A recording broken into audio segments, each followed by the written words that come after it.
Yeah, so let's see. So actually we are using this microphone. So if you see here, we have sound. Um,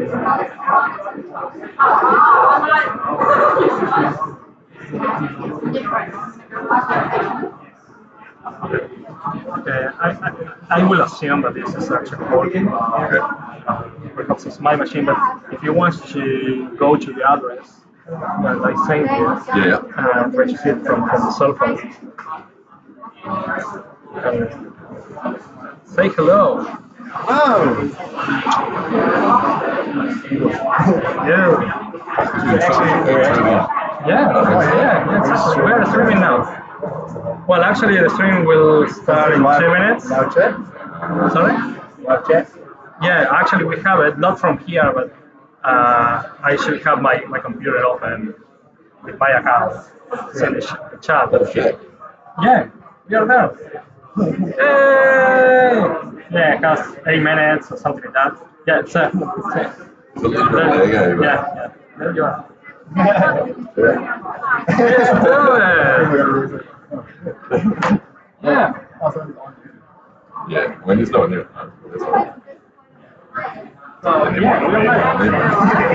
Yeah, we might be watching. Am I going to be able to use my headset? Yeah. But we will not be sharing the presentation. The presentation will be through the camera.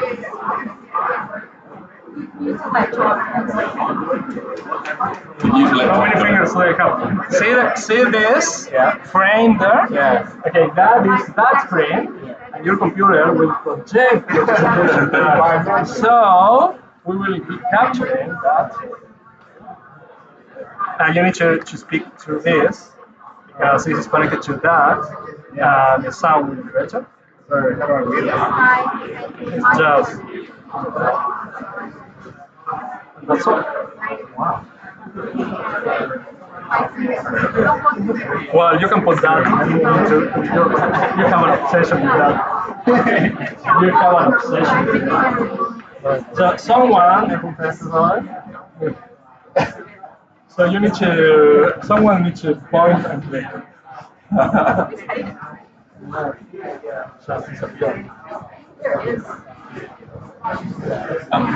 We need to get speakers too. We need to get speakers too. Yeah. Like on the speaker. I do, but I've been fucking looking at so many different pages today. Like, Remember that video?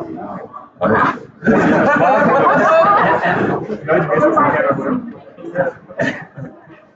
All as well.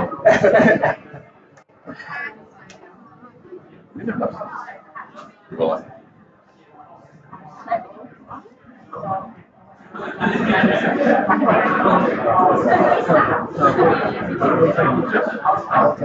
Yeah. It's pulled automatically. I mean, it's set just point and click. Have you ever had some? If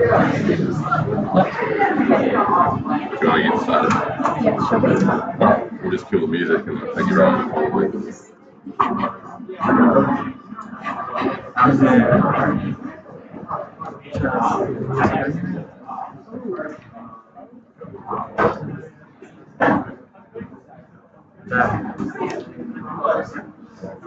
What do you share? Yeah. And I think it will be the first one. Yeah, that's the idea. I will just move my arms and she will be talking. Do we need to speak into this to... Yeah. So, Probably doesn't mean it quite... so this one is a microphone. Yeah. Probably doesn't mean it's quite... I know. Why you are so scared? I don't care, but this is the sound is coming from here, and the computer is not recording anything. So you need to use this. Put it. I don't get it. Yeah.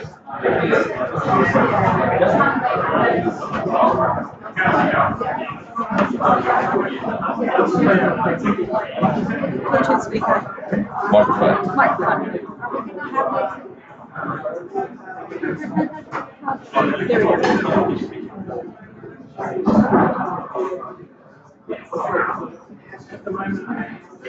Looks great.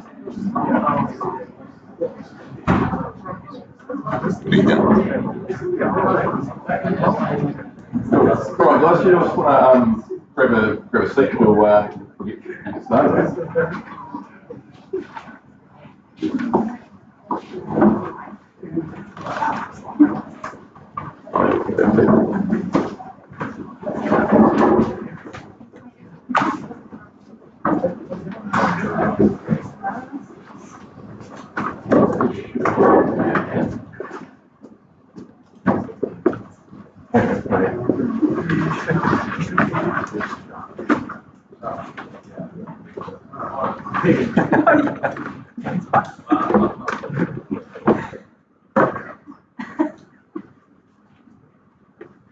Awesome. Hey, thanks everyone for coming, and welcome to Techweek. Welcome to Base Station. We got straight in. Lots of really cool things going on for Techweek, both in Tauranga and across the country.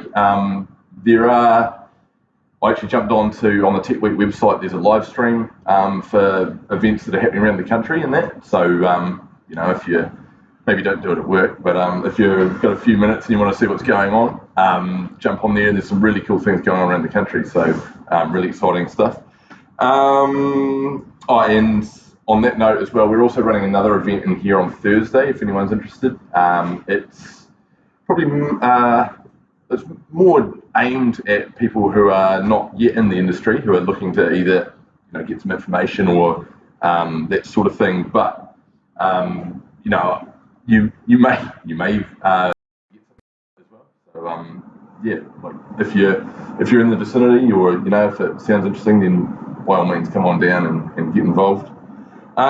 Before we get started, I think probably most of you have been in here before, but if not, we'll just run over some quick housekeeping. So the fire exits are through that door that's open there. Just run that way. Yeah, through the open door, or there's the exit upstairs and exit at the back there. That exit at the back is also where the toilets are. Hopefully there's no accidents in here. And we're also, for the very first time, we're trying to live stream as well. So we're just sort of trying to get. There's some really cool projects, some really cool presentations going to be happening tonight. So we thought we'd try to get that out into the wider community as well if possible. So we'll it's the first time doing it, so there might be a couple of teething issues, but we'll see how we go. I'd like to thank the sponsors. So we get the space here from Venture Centre Base Station. They kindly let us use this for free, so please don't trash anything. And then Cucumber as well, for always being supporting us straight from the beginning and supplying half the speakers tonight. I probably should have started actually. I'm Michael, by the way. I'm a developer at Datacom here in Tauranga. And I'm Kelly. Yeah, we probably should have started there, so apologies. Just want to say a special thanks to all the speakers for tonight. It's one thing to work on a project and that, but it's another thing to actually share it with people and kind of share your knowledge. And we're really looking forward to your insight and hearing about why you've done things a certain way and that sort of thing. So yeah, really thanks, and thanks for taking time out to put together a presentation and that sort of thing. So we really appreciate it. Just while the speakers are talking, if we can just I'm sure that everyone will, but just be respectful. Just try not to sort of talk or anything while they are. And there will be time for questions at the end. So if you do have questions, you should have a bit of pen and paper there that you can jot down, and there will be time at the end of the presentation to ask those. So, Yep. Right. So JuniorDev has been going for about 8 months now. Start of October. We sort of started it as a way to create a sort of inclusive, supportive community for just anyone who's interested in learning about coding or is coding, wants to learn more, just to get together, support each other, learn, help each other out. We are part of the International JuniorDev Network, so there's chapters in Auckland and Wellington, there's the founding chapter in Melbourne, there's other parts of Australia, in Malaysia, Singapore, Stockholm, just all over the world. So we, just in on that network. We do have a code of conduct, which is, in a nutshell, to be inclusive, respectful, supportive, and open. Basically, just don't be a dick. So we're all in this together. And we have a whiteboard at the back there that you might have noticed. So what we do in our meetups, what we're trying to do is to sort of collaborate together on where we want to go, what we want to learn and stuff, instead of it just being one person coming up with all the ideas. So if there's anything, any suggestions or anything on what you can put forward, on how we can do things better, if you want to speak, present anything, or learn about a special topic, or have any suggestions at all, just chuck it up on the board. Cool. Just a quick overview about Techweek. I don't know whether everyone sort of knows what's going on, but sort of began in 2012. Quite a small event that was begun up in Auckland. It's now grown to what it is today. I probably should have read this a bit more before I started, but basically it's now being promoted as a way to spread awareness and promote the IT industry in New Zealand. And as I mentioned before, there's some really cool events, and it is growing every year. So there's a bit of momentum, and we're sort of trying to get on that as well in our local area. So I think it's a pretty cool concept. So we're quite keen to get in behind that. Yeah. Right. Oh, you're not going to do that? Okay, cool. All right, enough from us. Let's get into the reason that you're here for the presentations. And first up, we have Matthias. Is that right? Cool. You haven't read it. What's that? You haven't read the paper, right? Yeah. No. All right. Awesome.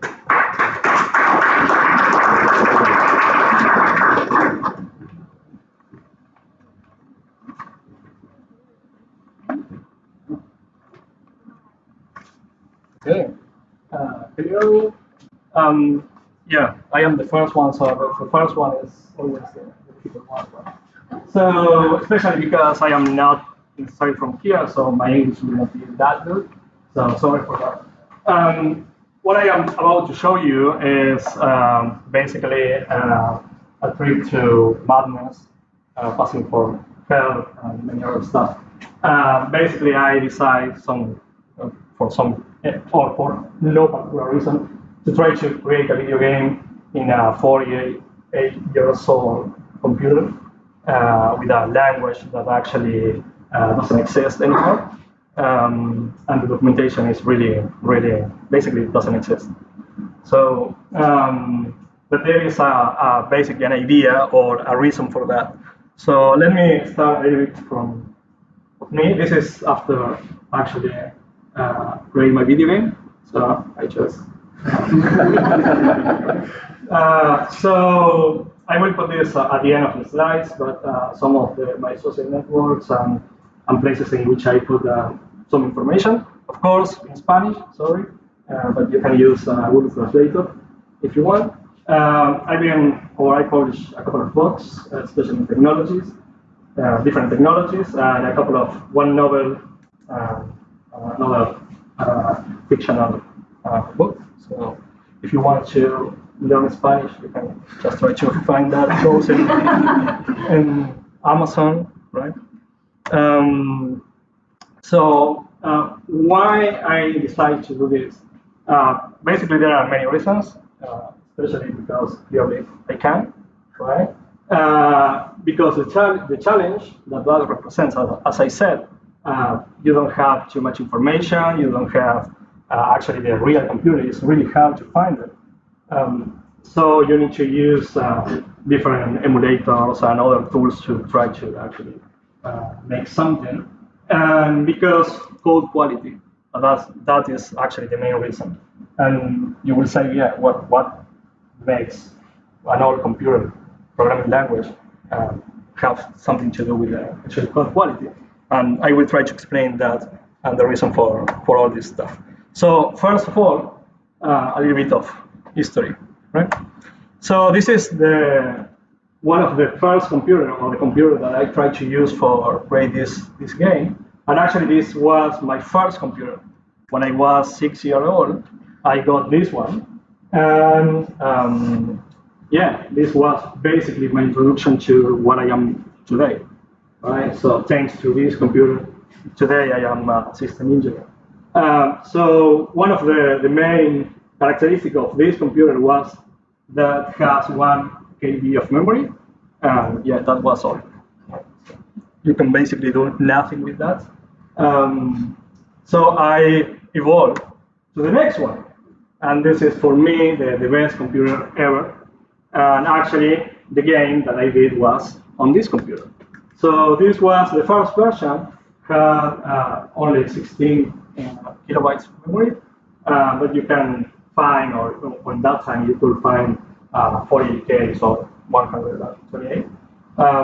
One of the really good stuff that this computer has, actually I am saying has because actually you can find this kind of computer in Amazon or eBay or those sites. That computer included the programming language in it. So basically, the difference between the computers of that time and the computer that we have today is that when you get one of these, you try to turn it on, and you got just a blinking dash, and that was all. So the next step is to just grab the manual, read the programming language, and try to do something, right? So that was really, really beautiful of this computer. So it's like, yeah, here you go. It's up to you, right? So I learned basic on this computer, but the problem was that all the stuff that I did on this computer using that programming language wasn't really good because actually it was a really slow programming language. So in that time, there were a couple of developers that were creating video games, and those developers used Assembler. That was a really interesting programming language. Actually, it's the closest stuff that you will find near to the computer. So if you are used to, or if you are a programmer and use different programming languages, you have different type of layers across the whole stack of the computer.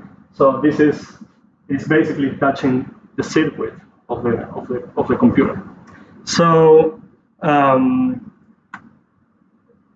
I tried to learn that language in that time, but actually clearly I wasn't able because basically the information and because I was young and I was just using toys and playing with or seeing cartoons and not necessarily paying attention to computers.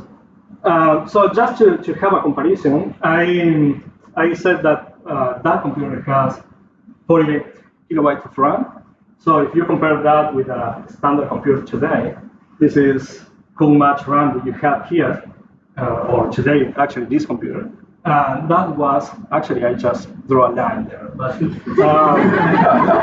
right? But it's really, really small. Right? So it's just to state the point. Right? So, but this is a really good comparison. So the program that actually sent people to the moon has only 2 kilobytes of memory. So even this computer here has a lot of memory compared with that thing. And she's the one that actually created the code that sent the man to the moon. Right? So if you don't know the picture. Yeah. So suppose that actually if we try to convert that memory into kilometers, this is the distance from Earth to Moon, that amount of memory is this. So just to have an idea how small is that memory. But that actually is not all. So I haven't found any other diagram, but if you see this, you don't need to try to understand which one of these words means.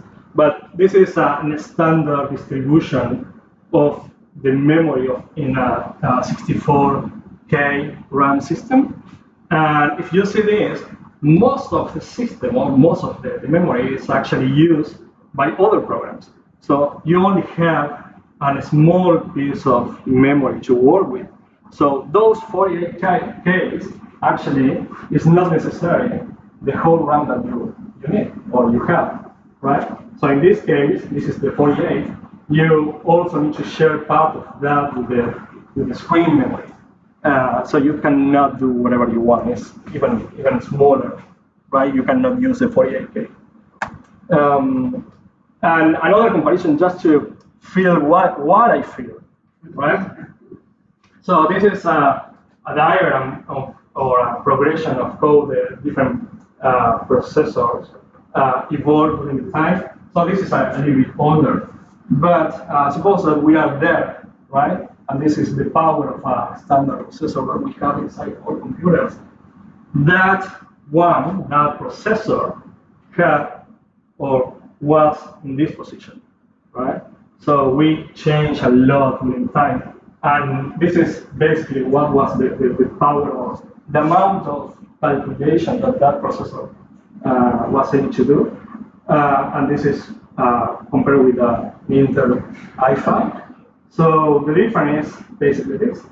So this power is compared with this one is 0.010, right? So it's basically nothing. The amount of calculations that you can do is really few math or few instructions that you can run in that processor. So here is where code quality actually comes to life. So how you can start thinking on your code in some way that actually will run fast and will fit inside of that amount of RAM inside of that computer. So that is a screenshot of the game that I did. It's not finished because actually took a lot of time. And this is for the ones that actually are used to code. This is how you decrement a variable in that language. This is assembler. Basically doing a loop and an if this is the way that you will need to write it. So think on this, but move that to 44K of lines, right? So it's a lot of lines, just trying to do this kind of stuff, right? Again, for the ones that are actually developers, and you think, oh yeah, well, but I will have, I don't know, many variables, and I will be able to decrease or increase or make some math process on different variables. Actually, this computer only has, and actually only has 8 variables, so you can only work with those 8 variables, right? And each one of those is able to do a particular mathematical operation. So you cannot divide on, let's say, B. The only way that you can divide is A, using that variable. So it's a little bit fun, right? So again, think on how you will try to think your code, your program, if you have all these restrictions, right? So let me show you if I can access to this.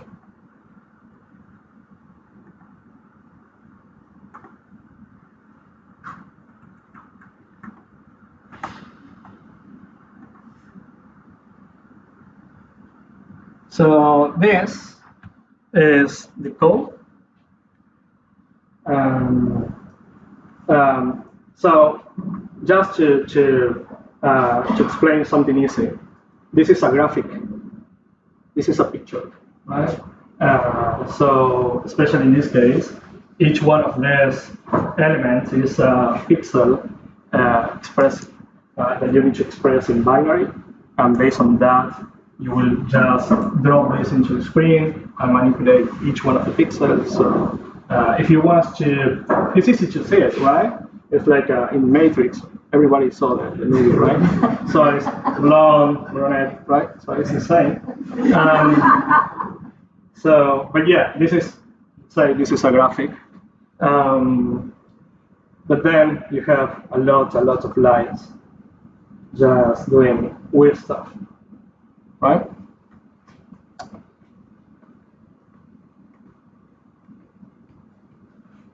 And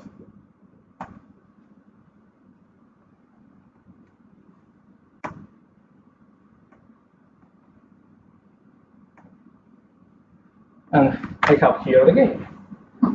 So you are this guy and try to don't be actually catched by your I don't know, square or whatever, right? So as I said, it's not finished, but it's near to be. It was really a nice experience. And you can move that guy using the keyboard, but yeah, it's not important now. Oh, so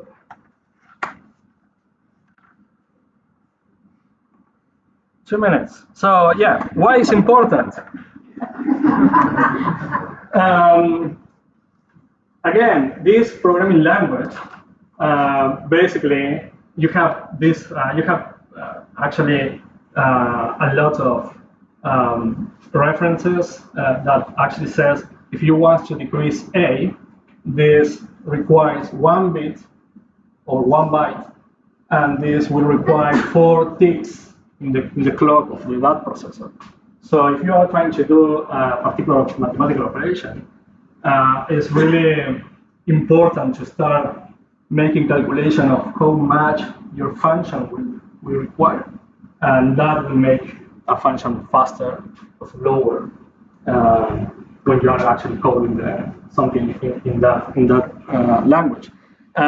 Again, this is important because you can achieve exactly the same output or get the same result, but the problem will be that the same result could be faster if you just change or tweak something small. And that is a video that a guy that just solved the Rubik cube, but we don't have time.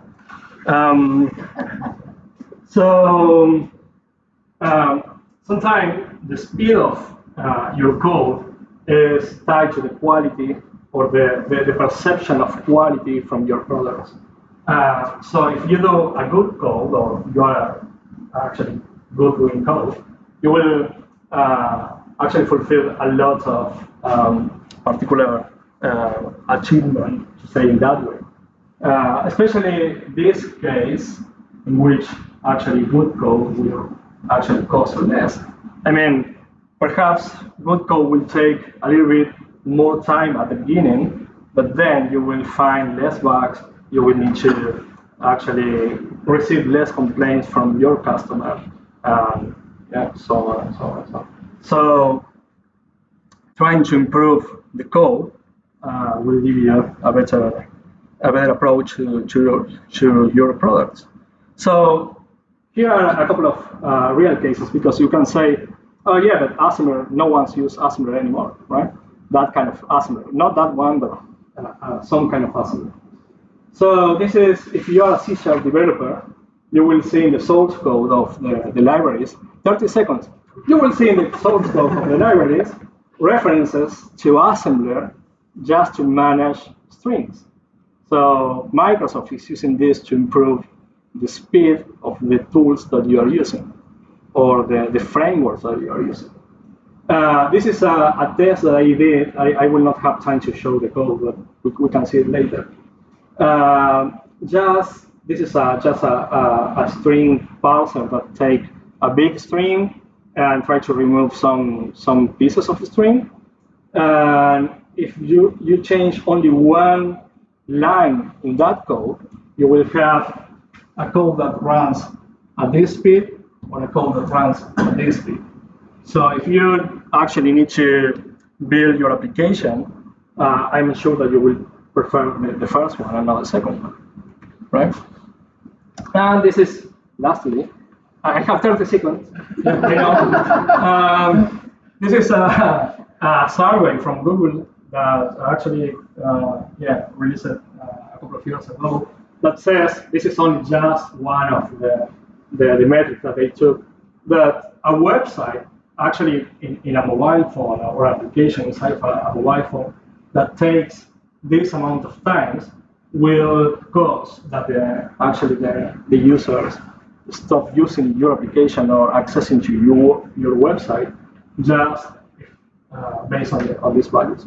So if you, again, suppose that you implemented the second one, so you are inside the 2 seconds, perhaps you will be losing 32% of your customers or the customer of your customers, right?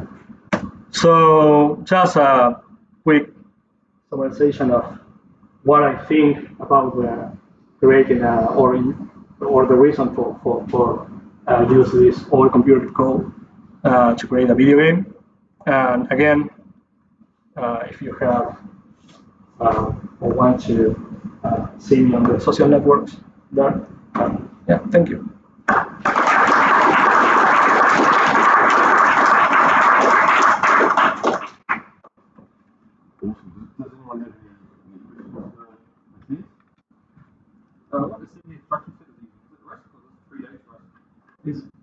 It's pre. Yeah. It's after 5 documentation. Yeah, really hard. I just found a book that was actually just was scanned from the original one, so it's really crap. but that was 250 pages of just line by line of assembly. Yeah, so I use that one. Yeah. Okay.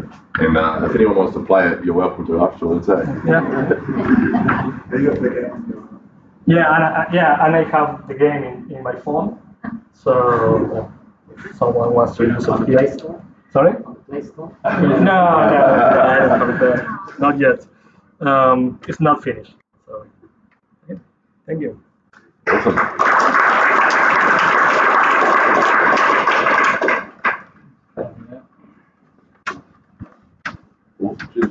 I have enough trouble using today's language, so the lame one is 40 years old.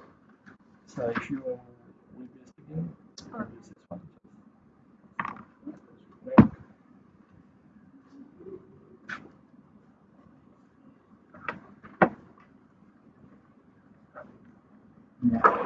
That's right.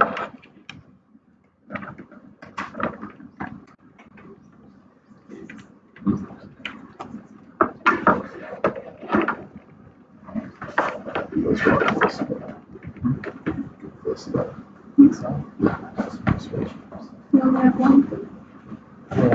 Just one of these.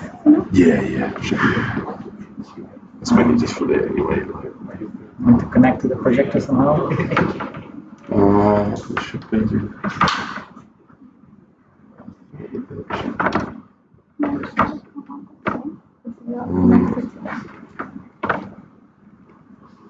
Just select this. Using the remote control. Remote? Yeah, press HDMI. Sweet. Yep.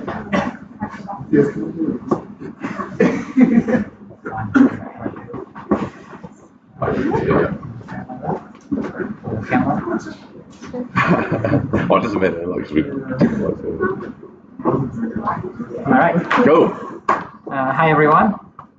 So we are Adam and Leah. We're from Hello Club, and we've been asked to tell you a little bit about our product, our tech stack, and maybe some challenges that we've encountered across the way of developing our software as a service application. So I'll tell you a little bit about ourselves first. My name is Adam. I'm originally from the Netherlands. I studied actually to become an aerospace engineer, but I found programming to be much more interesting, so I kind of stuck around in that field. I started the web development business with a friend of mine in the Netherlands. Did it for about 10 years. And after moving to New Zealand, I mostly did more freelance work and consultancy here. Hi, my name is Leah. So I've been a web developer for the last 9 years or so. Where in the last 3 years, I've been mostly doing freelance contracting work and consultancy. So Adam and I started Hello Club in around 2016. I'll tell you a little bit about the background and how we came to do that. So at the time that we started Hello Club, we were still living in Wellington, and both of us were contracting in the city. And we signed up to our local squash club because we liked playing squash. And what we noticed while during the days we were working with this cutting-edge technology and building beautifully designed systems, when we came to book a court to play squash, the app didn't even load on our phones. And most of the people in the club were complaining about it as well. The more we delved into that and we got to know the committee of the club and how they were working, we found basically a lot of different systems that didn't talk to each other, multiple spreadsheets running around, and a lot of paperwork. And we found that that really created so much work for the people that managed the club, which were basically volunteers that just loved the sport and wanted to see it going and see more people playing. So we thought if we just build something for them that puts all of these systems in one place, communicates with anything else that it needs to, and then makes things just a little bit easier for them, really. And that's what Hello Club is. So it's basically all the tools that we thought would make a good club management solution. And these are kind of our basic features that we use to complete that. Yeah. So aside from these core features, we also have the design philosophy for our product that we didn't want to reinvent the wheel. So when there's other software that's already doing something really well, we tend to integrate with that rather than trying to develop that ourselves and make it ourselves in our app. So aside from our core features, we integrate, for example, with Xero for the finances, MailChimp for sending out newsletters, etc. So that's something to remember when you are developing your own app, of course, is, do I need this, or should I just look for another solution and try to integrate with that? Now, another aspect of our product is we've also got an access control system, which came with its own set of challenges, but basically this allows people to enter facilities using a key tag or a PIN number, administrators even with their phone remotely, and turn on lights to play squash or turn on lights for the tennis court, etc. So I won't go into much detail there, maybe save it for another meetup, but that whole system is, of course, has its own challenges and its own infrastructure behind it. Right, so I'll go a little bit into detail about our tech stack. Basically, everything was built with the mean stack. For those who haven't heard of that, it means you're using a MongoDB as your database, Express as your backend API framework, Angular for your front end, and everything runs on your Node runtime engine. Essentially, it means that mostly everything is JavaScript, so it's pretty much pure JavaScript, which makes it really fun to work with for us and easy to develop on. So as Adam mentioned, we chose AngularJS for our front end. So that's Angular 1, basically. Now, the reason we went with that is because at the time, it was the most popular JavaScript framework that there was. It was used all over the world. It was really well maintained and supported by Google. So that's what we went with. And shortly after our first Hello Club version was released, which had a different name at the time, the components release came out for Angular 1. So we really liked that, and we went back to our app and decided to rewrite most of its major components into using basically the component style. We think that was a really great decision because it meant that it allowed us to extend the life of our framework a little bit longer and make a lot of things easier for us as a result. But at this point, we are seeing that Angular 1 is starting to show its age. It is reaching the end of its life, and Google itself is no longer actively maintaining it. So this is why we decided it's time to upgrade to a new framework, and we chose Vue to do that with because we find that it's really nice to work with, elegant, and it's very extensible and allows you to build on top of it. Yeah. So as I mentioned, for the backend, we use Node and Express. The reason why we like this framework is because Node really keeps up with developments. Like you get new language features in, a new version of ECMAScript is released every year. Node keeps up quite well with that, faster than browsers usually. So that means you have access to leverage all the modern JavaScript features in the language. And the Express framework on top of that provides a really flexible framework for developing your API. It's really fast, scalable, easy to maintain.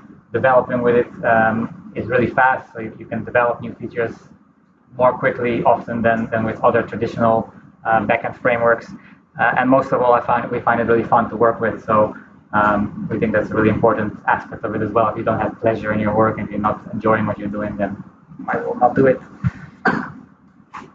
So you might be expecting at this point that we'll go into the details of our mobile app. But the reality is we don't actually have a mobile app. So this is one of the challenges that we ran into with doing this. And the reason for us that we haven't yet developed a mobile app, though we are planning to in the very near future, is first of all because none of us had that expertise. So neither of us ever worked with mobile app or many web developers. And at the time, we also didn't want to pay or spend the money for anyone else to develop that for us.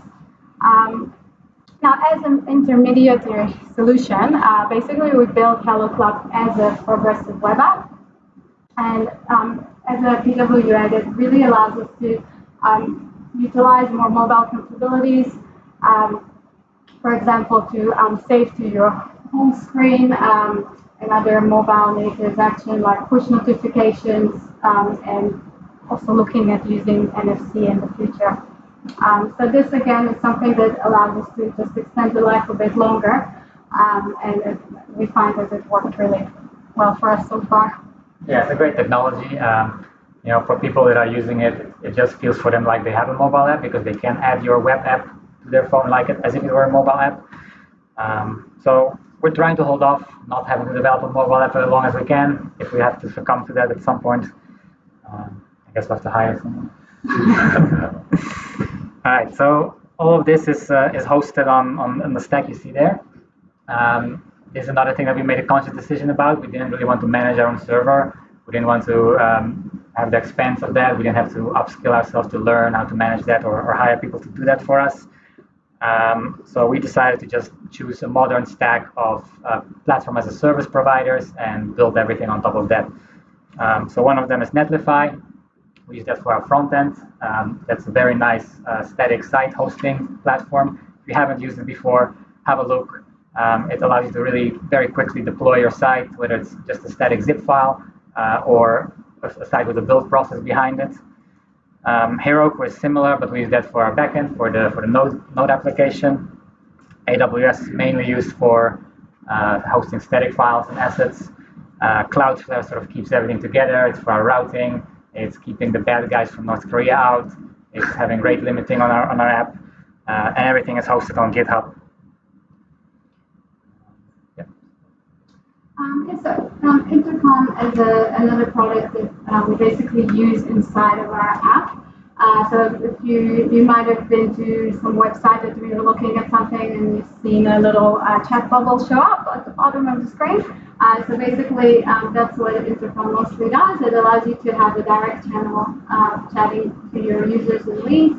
We also use it for release announcements. So if we have a new feature coming out that we think is really valuable, we might create a little message to our users to say, hey, you can do this now. Go there if you want to try it. The reason we chose Intercom was because it was really easy to integrate that into our app, and because it had also a help center. Now, so that's something we were struggling with for a while. So for the first 2.5 years of Hello Club, we kept insisting that we don't need a help center and we don't need a manual because Hello Club is so simple and easy to use that what can you really read about it? You just do it. And that's kind of something we kept sticking to until at one point we realized, okay, it doesn't really matter how simple your app is. Some people just like to have something to read and follow. And We can have some processes that, if you explain it once, it is more obvious and more simple for people to do. So it's kind of a thing where we were pushing against, and eventually we caved. And Intercom was a great way for us to do that, because it does simplify things and makes it easier to find. Now, the other thing that Intercom provides within that help center is basically over there, is the visibility over which one of our help articles is viewed the most times. And we found that one of them really stood out. So we had one help article that was viewed about 20 to 30 times more than any other articles that we have. And apparently people have very much difficulty logging in. And it didn't matter what we did. Obviously, we had, can change your password and view your usernames if you're using. And lately, we've also integrated logins with Google and with Facebook so that you don't even have to remember your password. But what we noticed is it doesn't matter what we did. People are just going to struggle with it. And it doesn't matter how simple it looks to us and how easy it is to us to log in. Some people just need a bit more hand-holding, and that's where we realized that help article had so much help for us, because all those people went and read it instead of coming to us and asking us. But they still do every now and then, at least once last week, I think. Yeah. Yeah. All right. Another challenge we had at the beginning, we also process online payments, and thank you. A lot of our clubs had that sort of feeling that, I don't want to set up a Stripe account. I don't want to deal with setting up a Poly account. That's too complicated for us. Why don't you just do that for us? So initially we said, okay, right, we're just going to have a Stripe account. We're going to have a Poly account. We're going to collect the payments. Every week we'll pay it out to you. Just give us your bank account details and we'll take care of it. So that created a lot of overhead for us. And moreover, it's very prone to mistakes. You're dealing with other people's money, so you have a lot of responsibility. And not to mention regulatory requirements, especially with the new AML regulations coming in place. So this is one of the things that we actually decided, no, you know what, we're going to change, we're going to switch back. And now we're just telling every club to get their own Stripe account. We made a help article to help them guide through the process. We tell them how to do it. The money now goes straight to the club's bank account. They get their payouts faster. We don't need to deal with it. We don't need to worry about it. And we can still deduct a small fee for us with every payment that's being made. So it's a win-win. It was a big change, and it did come just in time for us, because the month after we implemented that, we had like 5 or 10 new signups, everyone with online payments, processing huge amounts of money, and we're just really glad to not have to do that manually anymore. Just to sum it up, just some other observations and lessons we've learned while developing our software application.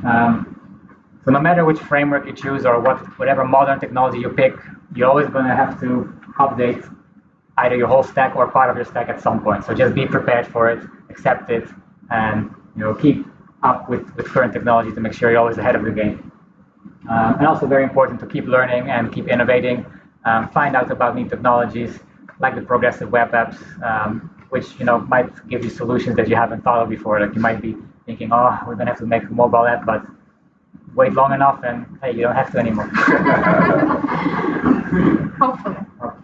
The other thing is you might have your own ideas for your app and what else and what features you want to develop next, but it's really important to actually listen to the users. You listen to people using your app and let them tell you what it is that they need and what it is that they want, and follow up on that feedback.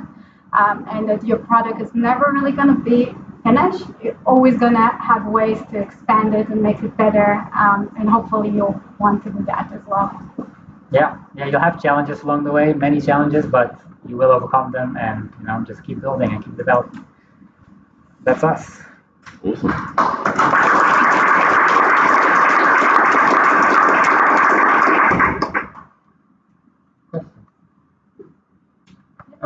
Any reason you picked Mongo as a sort of related document database over a relational database? Yeah, it just felt like a natural fit.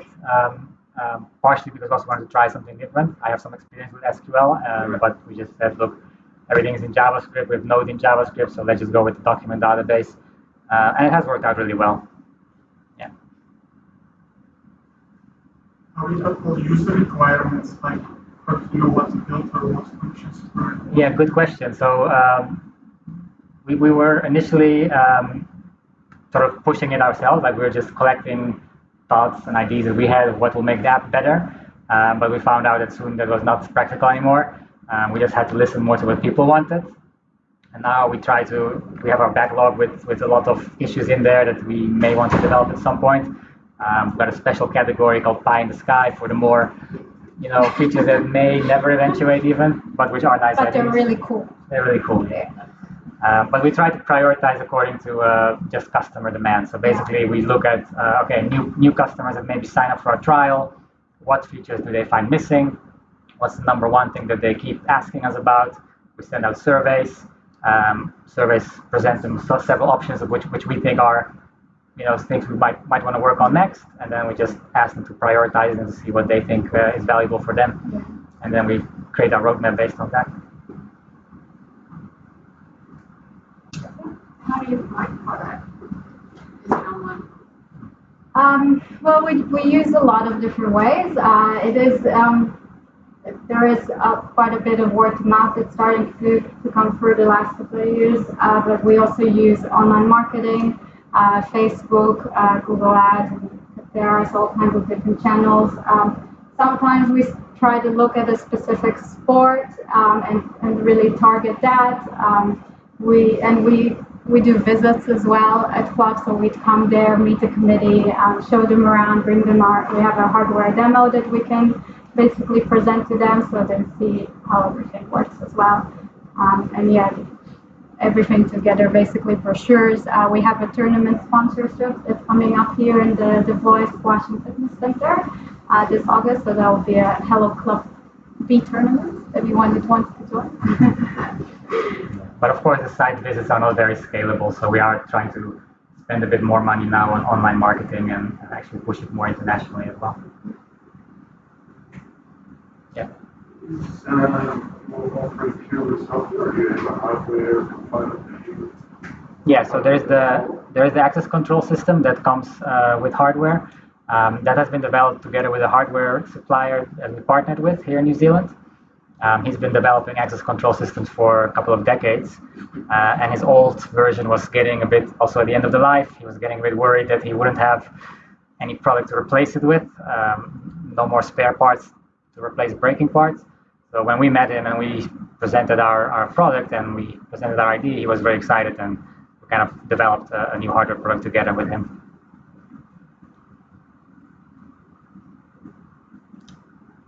Thank you. Sorry, I've just got a quick question. You both code during the day. Like, is it ever hard to get motivated to do more code outside of work, or? So we still do freelancing, but for Hello Club, for us, it's more like, it's a fun thing. We work on it for us. It's our own product. So even if I have to work on it in the evening, which I do a lot, it's still fun for me. It's still fun for us to do that. Yeah.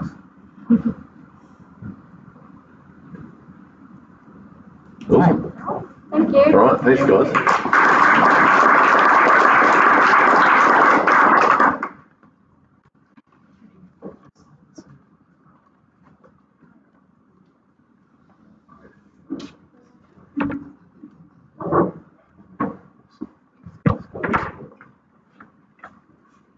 Cool. Just the microphone. I think it is the light that comes from here. Sorry, maybe the light.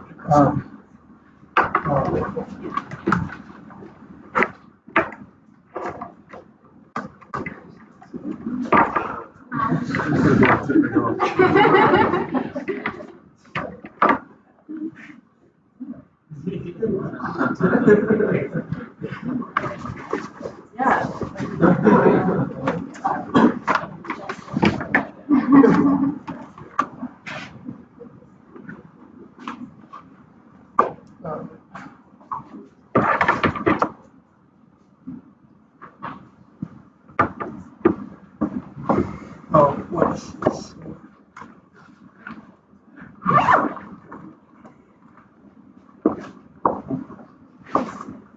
The only reason I asked for the light is because I need to read off this. We could get away with it. Is that working? Oh, can I see it?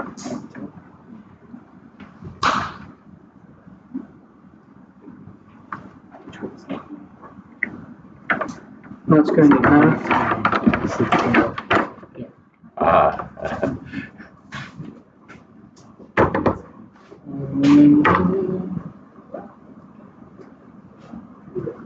Cool.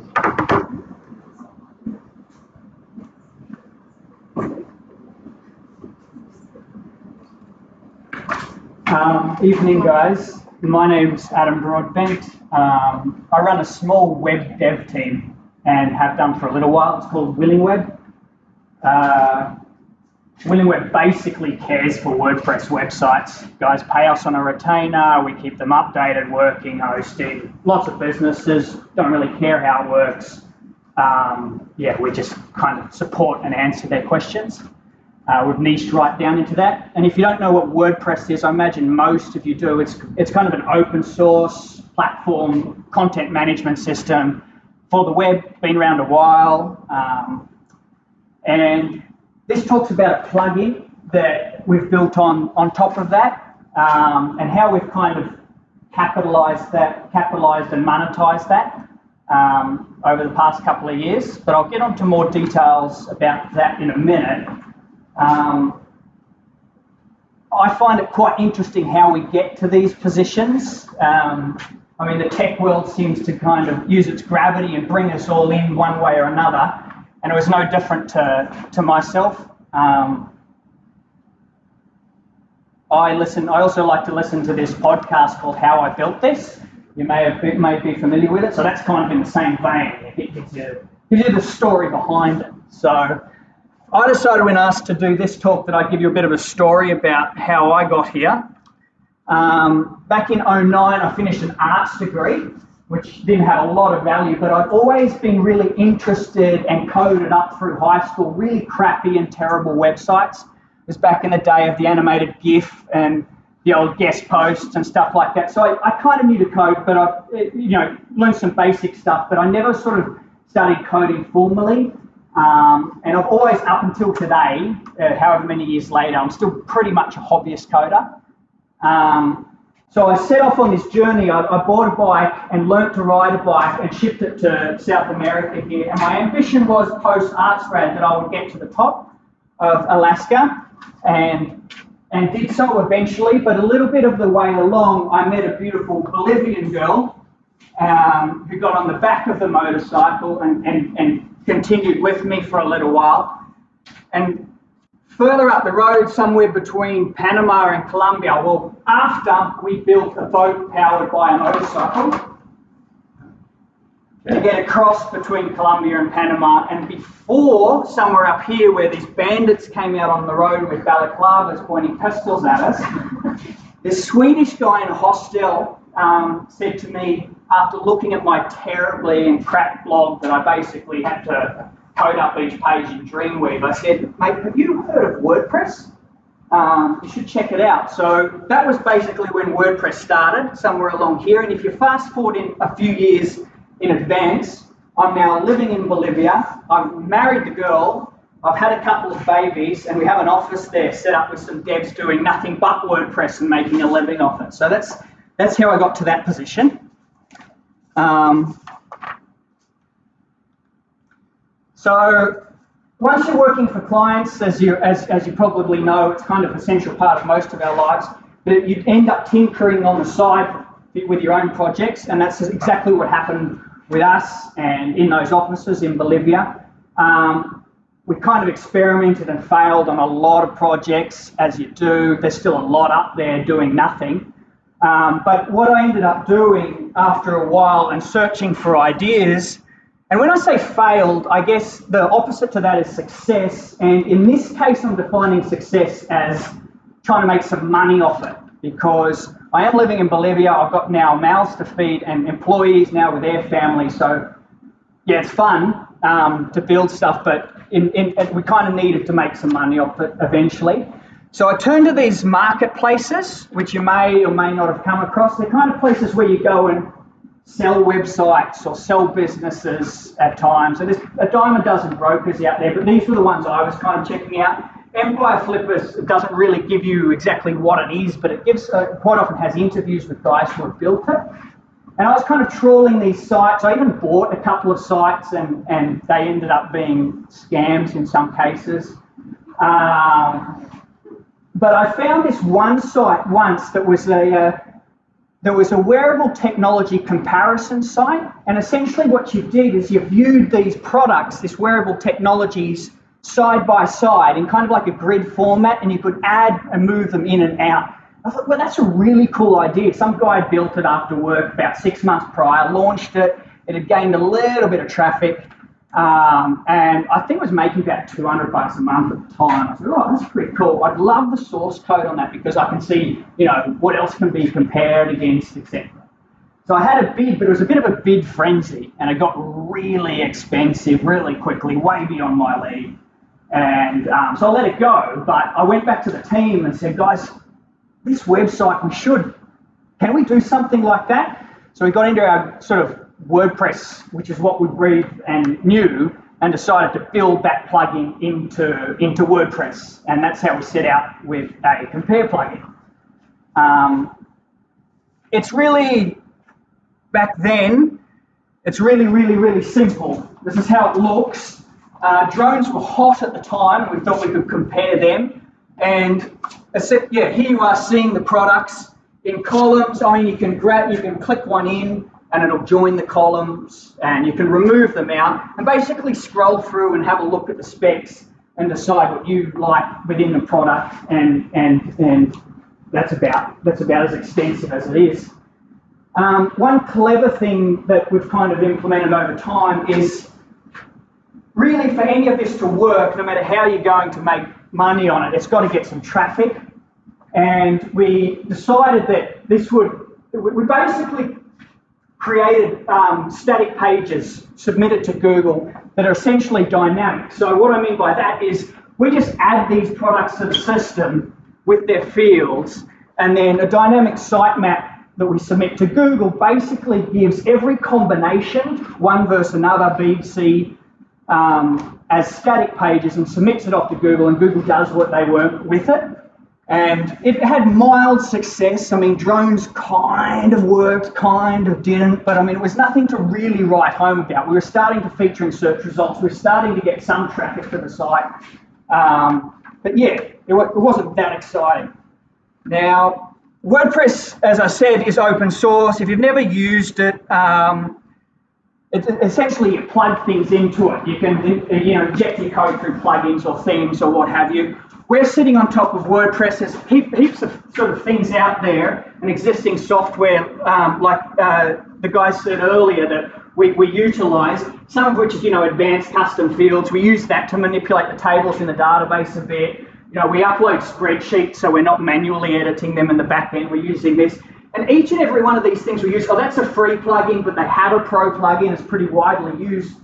All of these plugins are kind of making money by supplying a free version, you downloading that, and then selling a premium version, which is the typical approach when you create a plugin to monetize.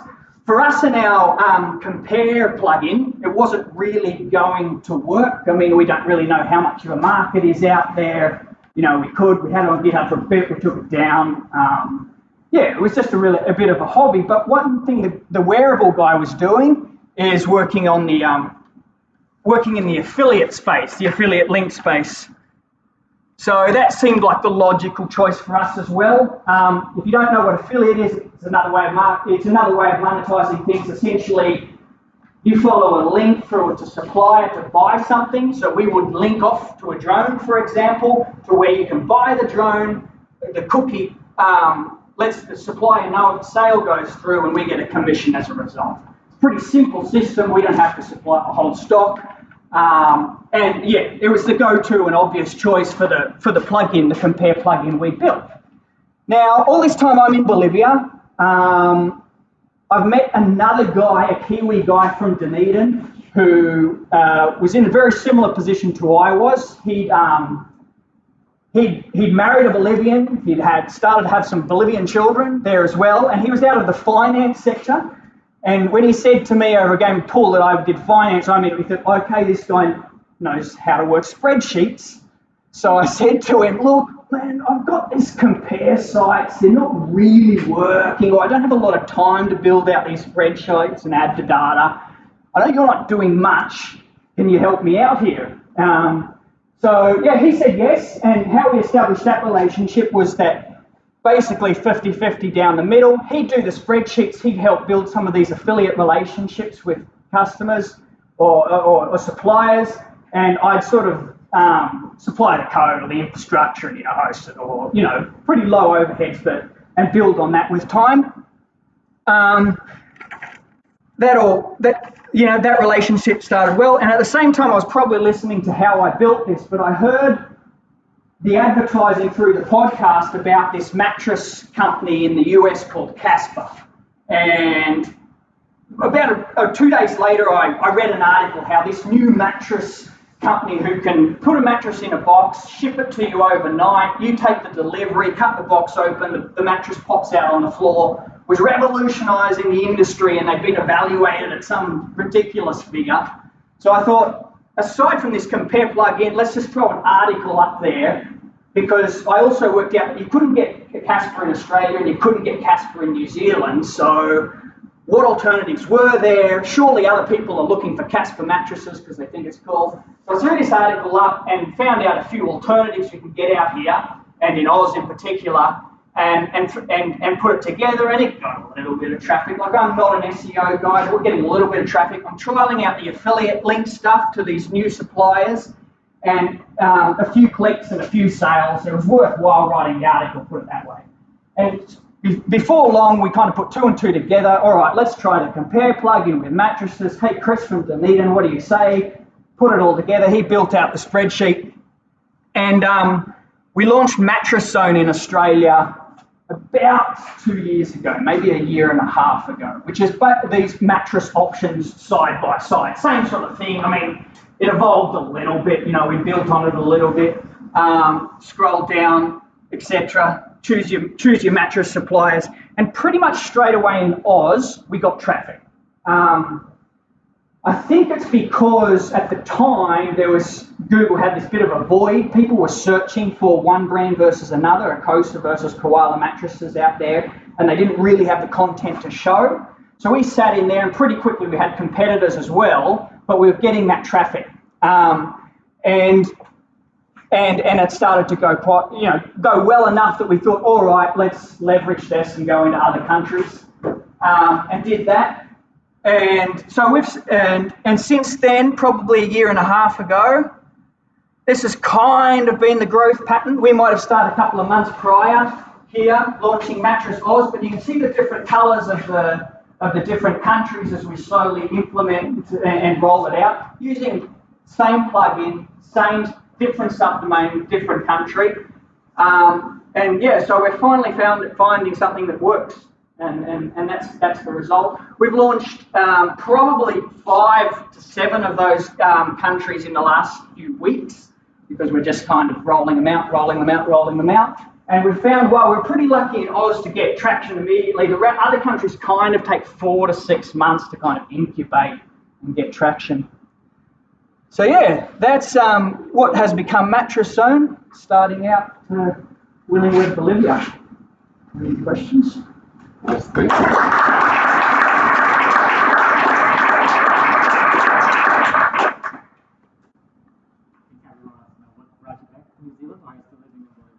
So, yeah, I'm Australian.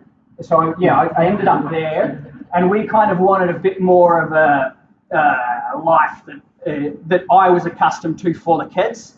I mean, life's good in Bolivia. Things are very cheap out there, but we kind of wanted a middle ground, I guess. We start on even keel here, so yeah, good place especially for the youngsters. The Mattress Zone site's built on WordPress, is it? So WordPress, yeah, with our plugin. Advanced Custom Fields is another go-to plugin everyone uses that we're sitting on top of. Yeah, about 3 or 4 core plugins. Yeah. Haven't had any issues. No reason to change. The original site I was looking at wasn't. You actually entered the data directly into the database, PHP My Admin. Yeah, or queries or something. Where are developers from? Where are what? Developers for the Well, I've still got my core team in Bolivia. They're in offices there. We've got a couple of others around the place now just to cover time zones for Willingworth. But I've got one guy, one senior guy that I work closely with this whenever he's got spare time. It has kind of been handed on a bit, and then we've had to clean it up, and it was pretty slow and cumbersome adding products in initially. So it's been rebuilt. I think it's version 3 or 4 now. Yeah.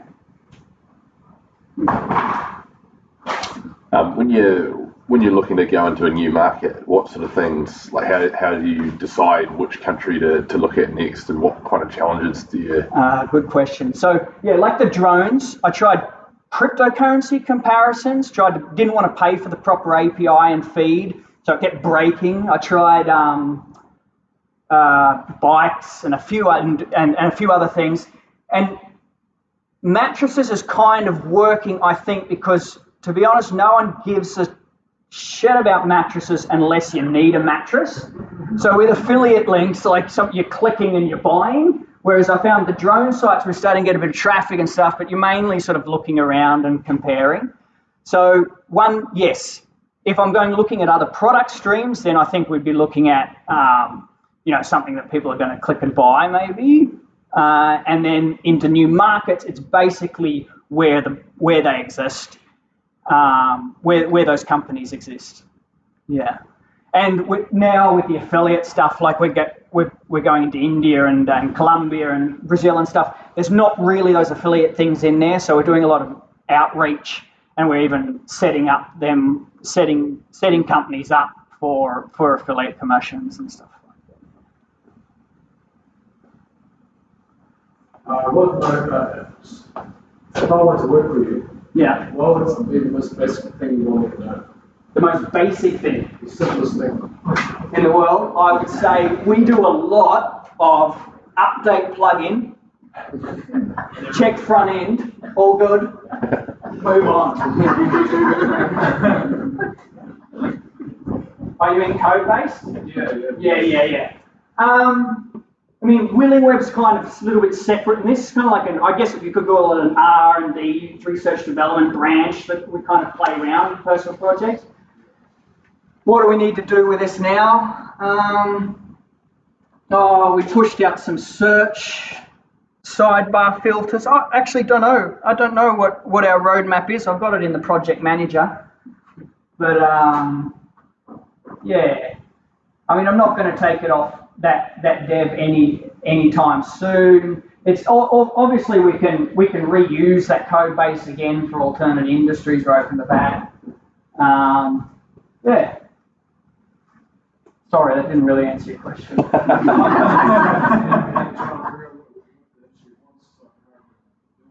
Yeah. There'll be a lot of clones out there after this speak, but that's.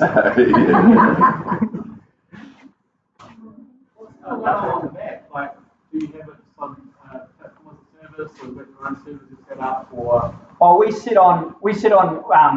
Well, they're called Kinsta. They're WordPress exclusive hosts. They sit on the Google Cloud platform. Yeah, and we pay much more than we possibly need. So I think we pay $15 US a URL on the plans we're on for that. But it just makes it easy for us. Yeah.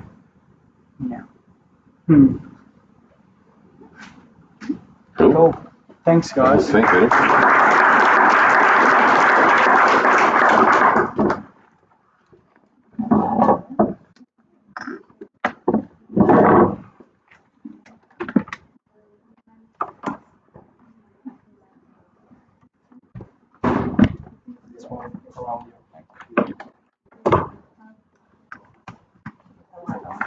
I have.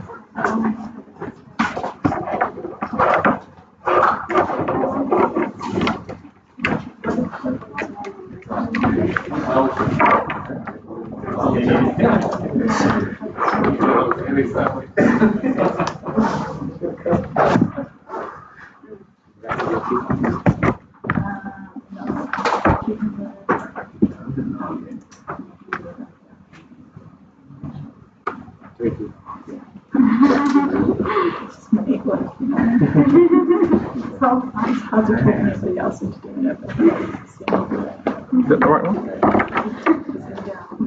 I think it is for saying 1, 2, 3, remote. Maddie, what do I do? Just click on the HTML. Yeah, what else? HTML. Until something appears. There we go. Excellent. Welcome, everybody. My name's Roland. My talk is well less prepared than anybody else who's talked so far today. I threw the slides together in about 5 minutes a day, mostly by working with other slides, which I've presented this project on. So I work at Cucumber, and this presentation today is going to be about a project we did late last year. So it's an actual commercial project, not a sort of done on my own time or personal project or anything like that. So like a slightly different twist to some of the perhaps some of the other stuff that's been talked about so far today.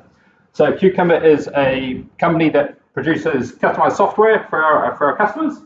And in this case, it was a project for Scion. So Scion is the government CRI that looks after trees, basically. They're based in Rotorua, but they've got offices all around the country.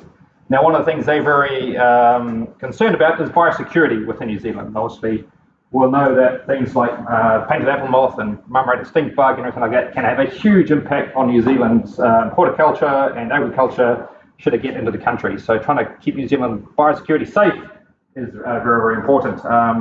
Even things like Cowrie dieback disease and what's that other tree disease that's going on at the moment up in Auckland? Myrtle rust, thank you.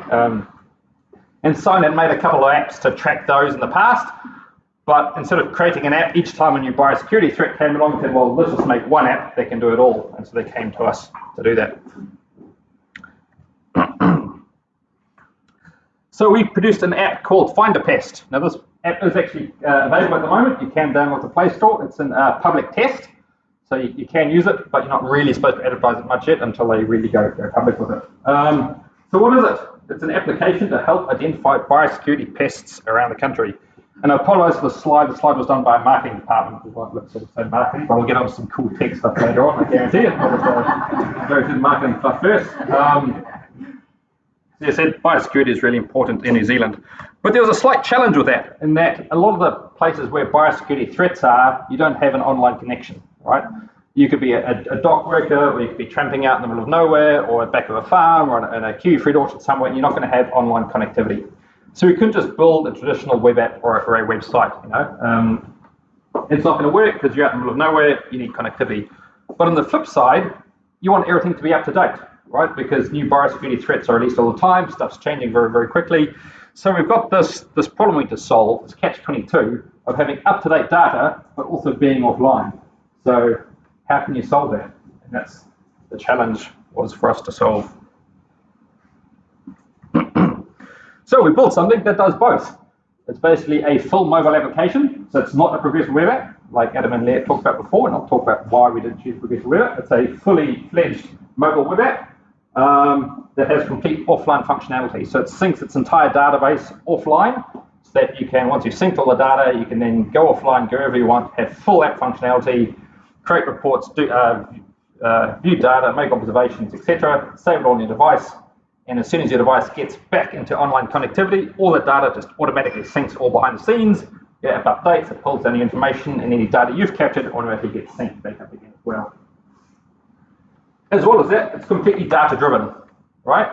So all the pests and all the information about the pests and all the things to watch out for, that's completely owned and operated by Scion, right? They can log in, they've got an isolated interface they can use to update all that information as end users. They don't need to be techies. They can update all that information, and within seconds, it'll appear on your phone, on your device if you're online. If you're not online, it'll appear as soon as you do get online. So that's the marketing spiel. Should we get to the tech? That's what we were here for, right? I was told this was supposed to be a tech talk, so we're going to jump straight to tech. And this is pretty much the only slide I've got, so we're going to talk about this for the next 10 minutes. Good old Visio. If you ever work in architecture or any sort of tech, you get involved in Visio a lot, and lots of different coloured boxes. So we used a bunch of different tech here, and once again, like Adam and Leah said, developers are lazy, right? If there's something that exists there already, we're going to copy and paste it, or we're going to use an existing component. We're not going to reinvent the wheel. So of this giant architecture stack, you can see here, all the green things were things that already existed, right? They're massive components that already exist. They're doing 90% of the functionality that we need, and we're just doing the last 10% to glue it all together. Effectively, we're just writing glue to do all these other services together, which I think is very similar to the approach you guys had, wasn't it? Sort of let's get existing components that already exist and glue them all together. Or like, sorry, I just forgot your name, Broadbent, Adam, sorry, was it Adam? Adam, yeah. Yeah, no, that's true. Yep, similar sort of thing, right? Just grab existing stuff and glue it together and throw your name on the top and claim you've done a whole lot of work when you've only really done. What it means is that we can build this entire application from start to finish was done in 6 weeks, right? This is a large enterprise level application released onto Apple and Android Play stores, done in 6 weeks, right? Because that was the time frame. So if we had to build all that from scratch, we'd still be building it now, 6 months later. So the core of it all is something called Couchbase. How many people have heard of Couchbase? A few people have. So a few people have worked on it. Couchbase is very, very similar to MongoDB. So Adam mentioned MongoDB before. It is a document database. So it's a NoSQL database. It's open source. It's free to use. The community edition is free to use. The enterprise version is not free to use. It's not cheap at all. But the community edition, which is perfect for us, is free to use. And it is a NoSQL document database, but it's inherently replicated. So it is an inherently replicated database, including a mobile component. So there's a mobile component down here called Couch Lite that runs on a mobile device. That means any data you put into Couchbase appears in Couch Lite and works offline. And any data you put in Couch Lite eventually appears up in Couchbase, all seamlessly and synchronously done for you.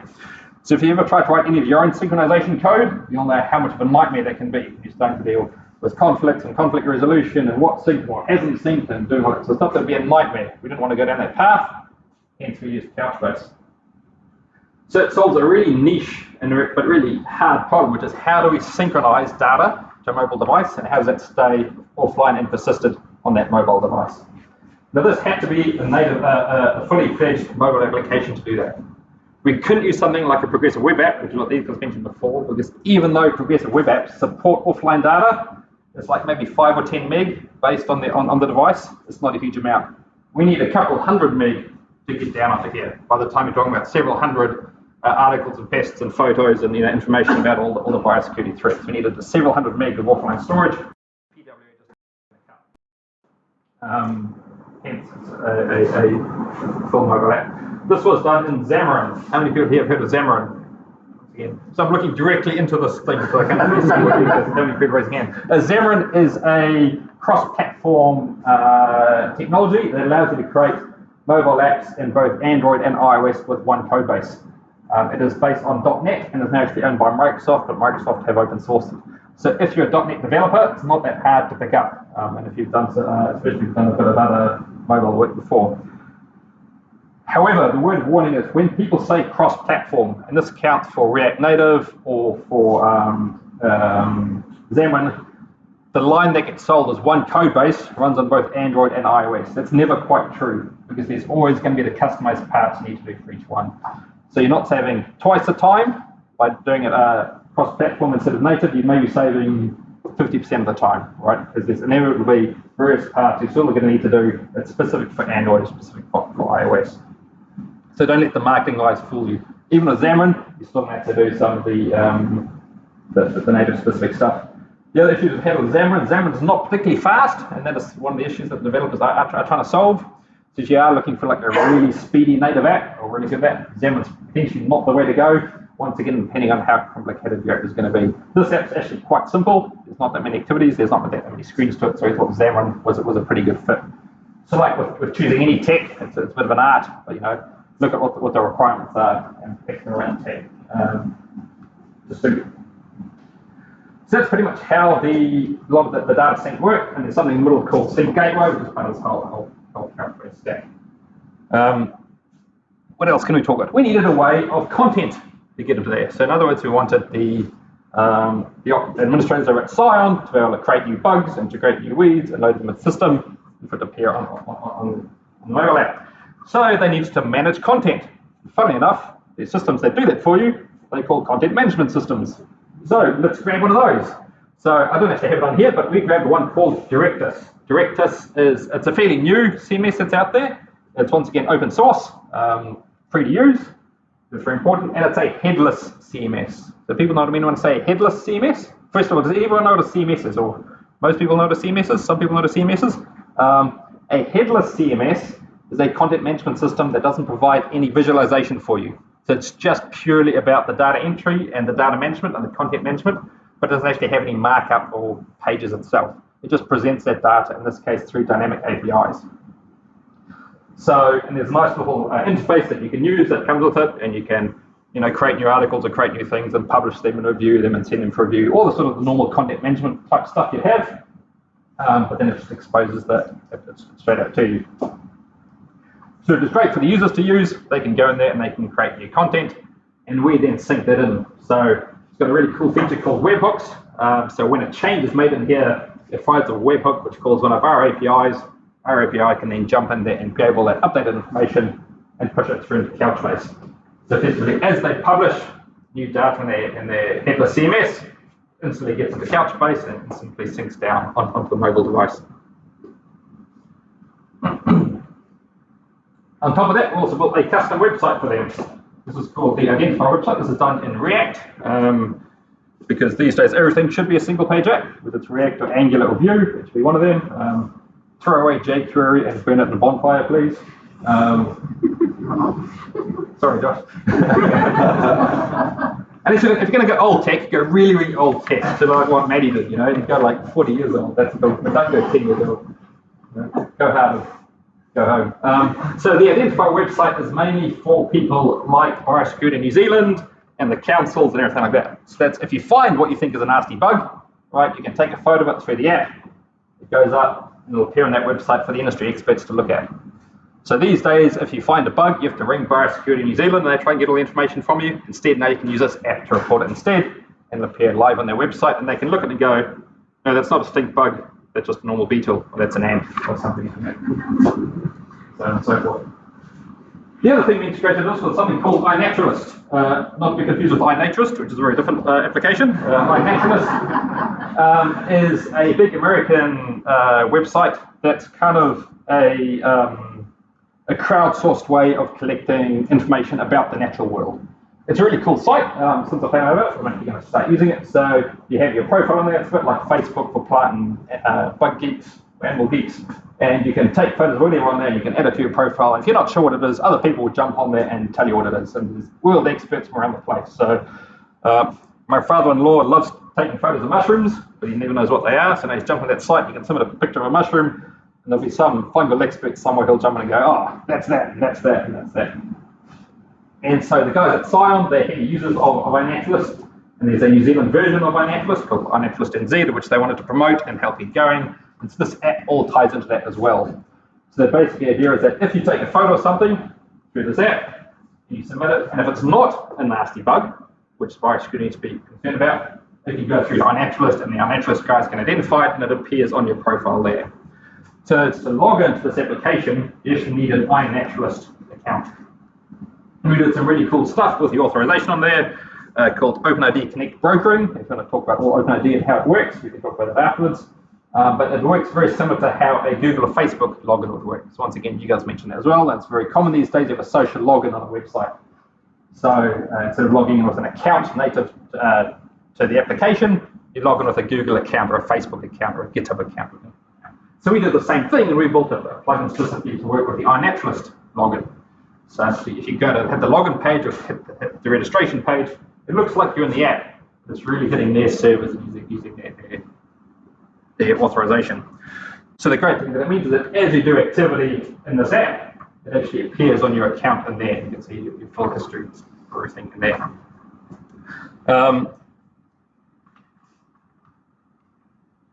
And so in order to tie it all off, we use something called Keycloak, which is OAuth and OpenID Connect provider. So it does all your security. One big hint if you're writing software, don't write your own security, because you will get it wrong, and someone in China will hack you and ruin your day. Use something that's out there, use something that's open, that's trusted. Like Keycloak is from Red Hat, it's a big open source provider from Red Hat, or Identity Server, or AWS Cognito, or Azure AD, or something like that. Use something out there that's known and big. Don't try and write that yourself.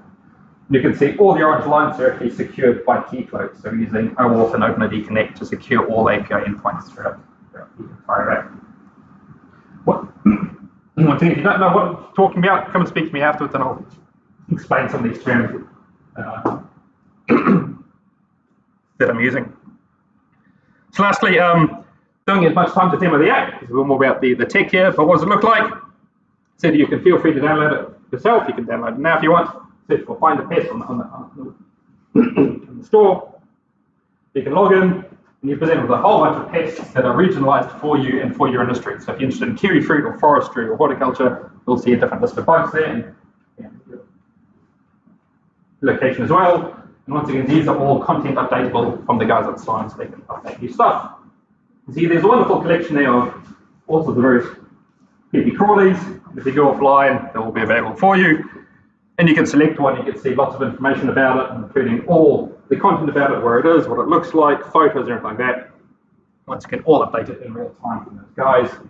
And you can report this pest and fill in a little form and take a photo, and it all gets submitted up. And if it is a nasty one, it'll go straight to Biosecurity NZ, and they send out the choppers with the napalm to come and select where they are.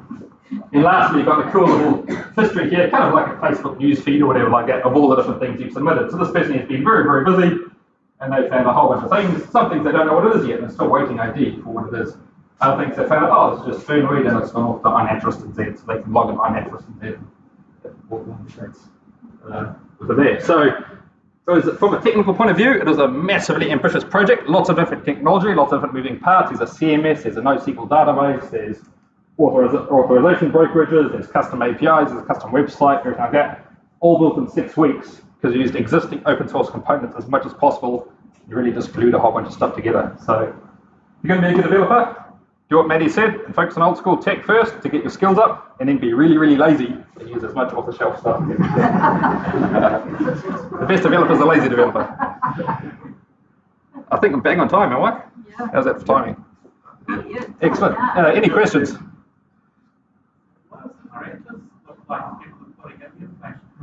I can show you a screenshot. I can show you after if you want. It's a pretty standard kind of CMS. It's not hugely feature rich. It's not like it's not a WordPress or an Umbraco, but it is. It's as simple as it needs to be. You know, dynamic form generation. You know, it's okay. I can show you after if you want. There's 2.5 devs, 2.5 full-time devs, and myself, and testers and product managers and those other sorts of people as well. Bean counters. But yeah, 2.5 devs really. So one dev just doing the mobile app on Xamarin, one back-end dev doing all the API gluing, all that sort of stuff, and then a front-end guy just for a tiny bit of time just do that React site, because that React site was only a single page, so it was pretty straightforward. On the face of it, it seems like it could be something that's quite, the identifying process could be quite good for like machine learning or AI sort of thing. Is there any plans? Coming in version 2. Literally. The iNaturalist guys have their own. The iNaturalist guys in the States have a collection of over 10 million tagged images of all sorts of animals around the world. So they're building that. And that, if you know anything about machine learning, having that data source is the key. So they're already coming out of their own, and I've seen a demo of it. It's really cool. Literally leaned out of the window, took a photo of a cabbage tree, and it came back saying New Zealand cabbage tree, 85%.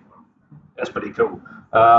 And Sign as well is actually talking to some of the New Zealand partners around the place as well. Some of the governments here I was also looking at that. So that definitely will be coming in the next version. So if you want more demos and stuff, I can show it to you afterwards, or you can download off the App Store, and there we go.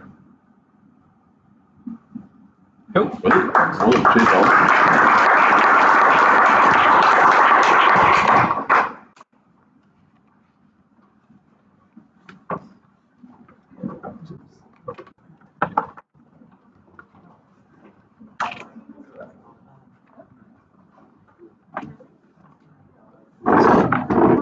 Around your neck.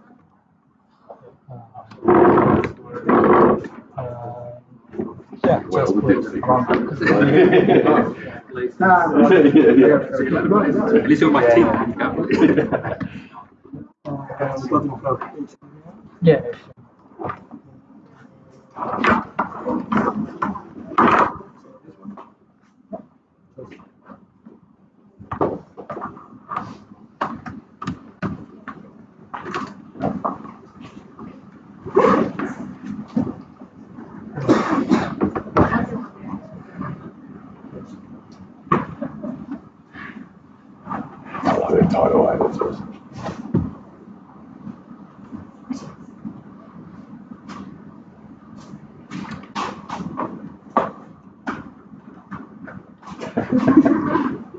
Okay, great. Lights are off, so you can't see me being all nervous.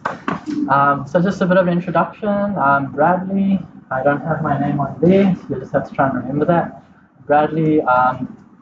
I provide IT solutions in Whakatane to local businesses and that, and quite a wide variety of services, but a big part of that is automating systems, providing software solutions for that kind of thing. And so today we're going to be talking about a specific application I was working on that was quite challenging. And well, it revolves around this concept over here. Everyone else's code sucks. Now, if any software developers here, if you've ever been inherited a project developed by someone else, well, we can be quite nitpicky. We're looking through and like, what were they thinking? You know, this function's way too long, way too complex. You know, this definitely needs refactoring over there. And then you look at the author and you find out it was actually yourself. Right. So this happens all the time. And well, we get more modern development practices. Sometimes it's just that whoever originally developed it didn't have time, or maybe they had more pressure, so they had to rush the development, whatever the reasons are. But there is one particular problem child, and that is PHP, especially when it's legacy PHP. And I'm allowed to say this because I work with PHP, so I've seen specific projects and what happens and why it happens.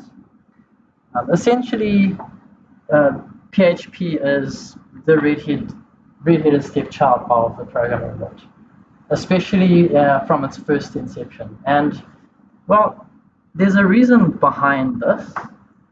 This is a bit of a code sample of something that you might find from an older PHP application.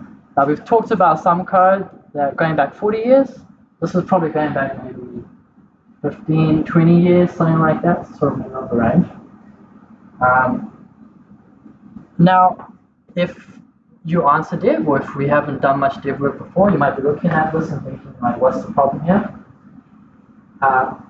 Well, essentially, one of the issues is that this is a single screen of code.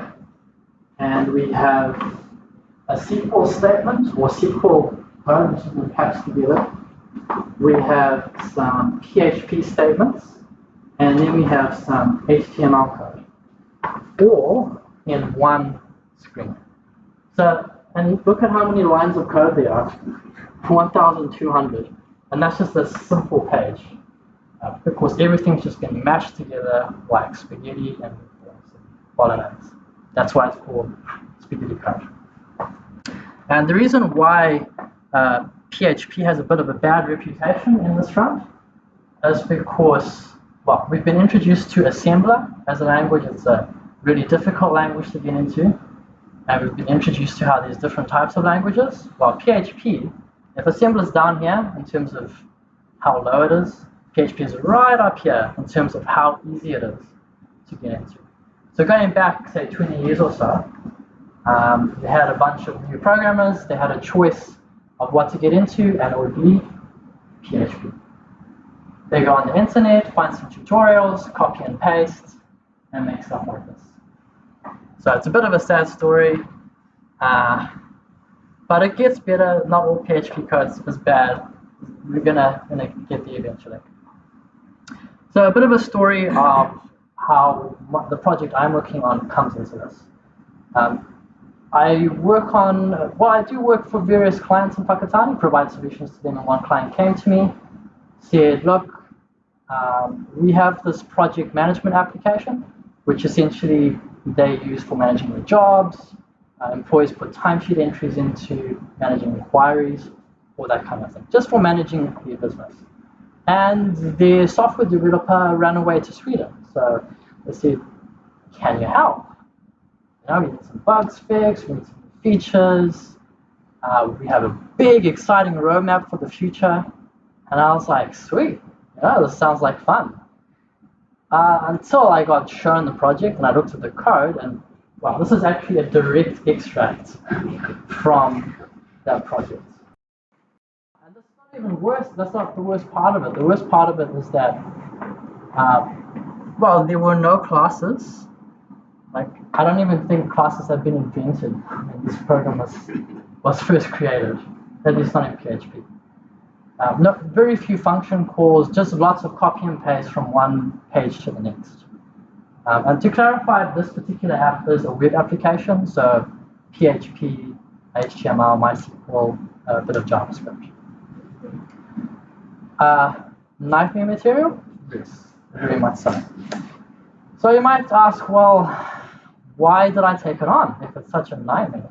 Well, because of how I market myself to my customers, you just give me a problem and I make it go away. And so I couldn't just say, sorry, not this time. So we took the project on. Challenge accepted. Now, to ask a question, if a project like this got tossed into your lap, you get the crying baby, how do you respond? What would be your go-to response as a passionate programmer that likes good code? Well, it might be something like that. Kill it with fire. And what I mean essentially is, can't we just start from scratch? Just start new, get a nice, fresh framework with modern practices, everything like that, and build from the ground up. Now, that would be our natural, passionate response. We like good code, want to do things the right way. But sometimes life gets in the way. We can't always get our dreams fulfilled. And in this case, we couldn't just rewrite the application. So why could we not simply take it down and create a whole new application? Well, the first reason is time. Now, often rewrites we can underestimate how long it would take to create such an application. And the reason why is that the original application has had years of development behind it, lots of business rules layered upon each other, lots of bugs fixed over that time. And as a new developer coming in, we can underestimate how much has gone into that. And that brings us to the second reason why we can't just rewrite it, which is client satisfaction. So I'm just imagining the conversation with the client here.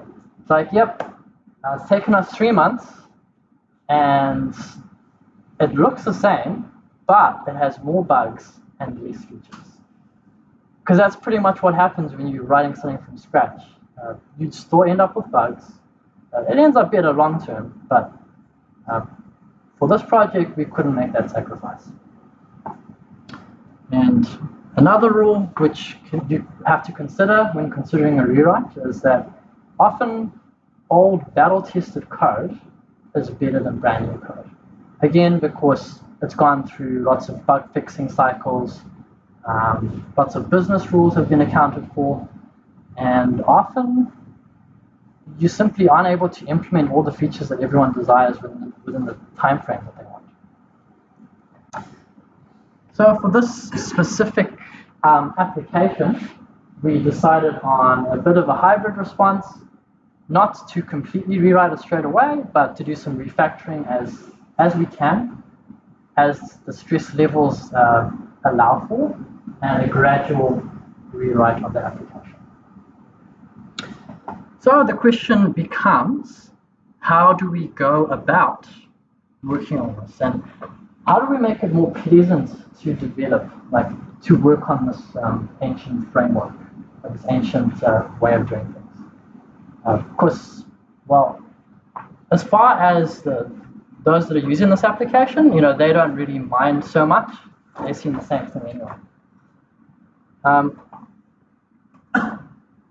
So the steps related to a gradual rewrite. Well, part of the process, this is getting to the more technical aspect of the talk. Part of the process in working with this older framework, this older way of doing things, is of course we want to move code out into classes. And the reason for doing this, for those that perhaps haven't done much programming before, is that in programming, it's very important to be able to reuse code. And part of this comes down to, as been mentioned a few times, developer laziness.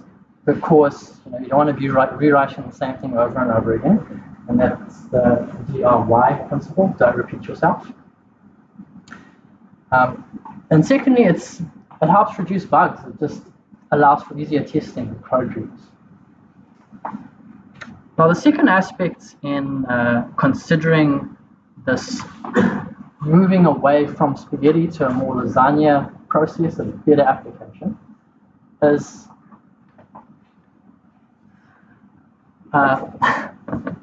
the second thing to think about is that this particular application had a roadmap. The client wants a lot of new features implemented in the application. And of course, it will be such a nightmare trying to implement it in this ancient framework.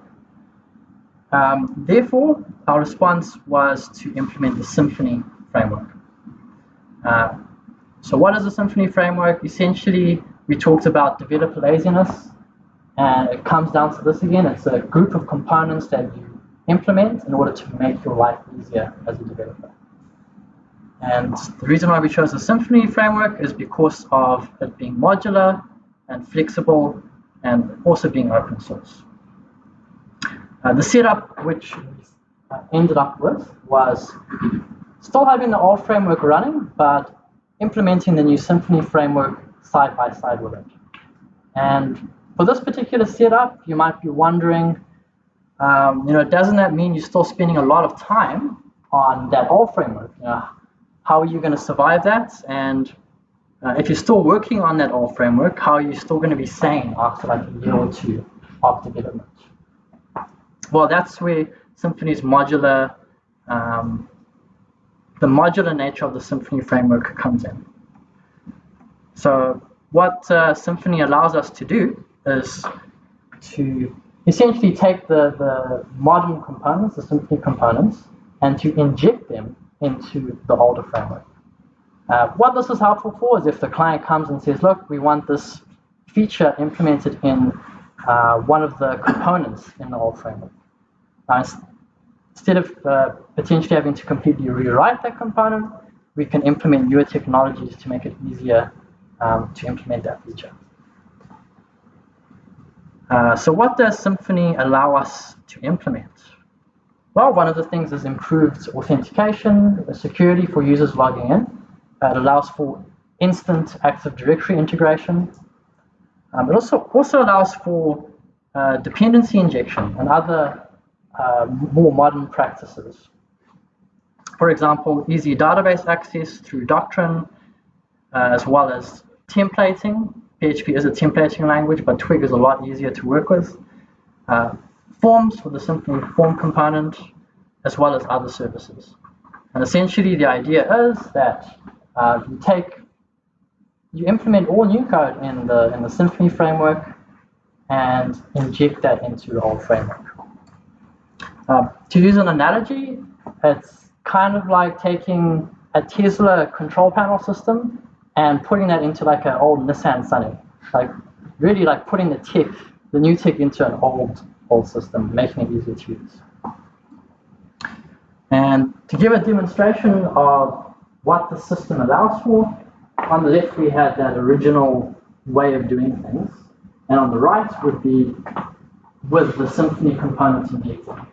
So that's just talking to Symfony, getting, for example, a list of jobs, that's getting our template, and that's printing out on the screen. So you can see how implementing those components just makes things a lot easier. Now, of course, when it comes to the future, we want to eventually just get rid of that old spaghetti code base, move completely toward the new Symfony code base. And that comes down to gradually rewriting existing components as new features are requested. Sometimes it's just cheaper to implement all the new stuff in the Symfony framework.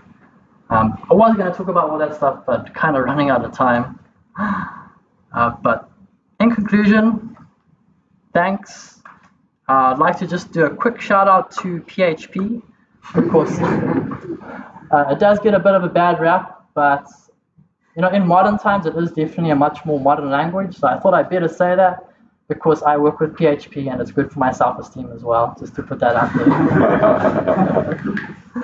there. But in conclusion, it was interesting working on this project because it helps to remind us of the value of modern software practices and also reminds us that sometimes it's okay to make mistakes because someone else can clean up after you. I don't know if that's a good lesson, but but that is the end of my time. So if anyone has any questions, I think we've got a few minutes to make that happen.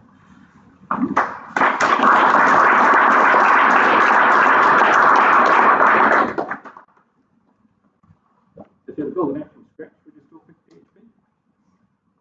No, but not because I don't like PHP, because I like trying new things. Yeah, excellent.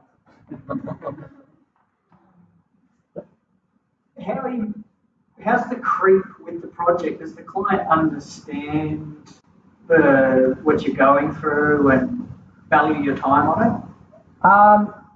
That is part of the balancing process.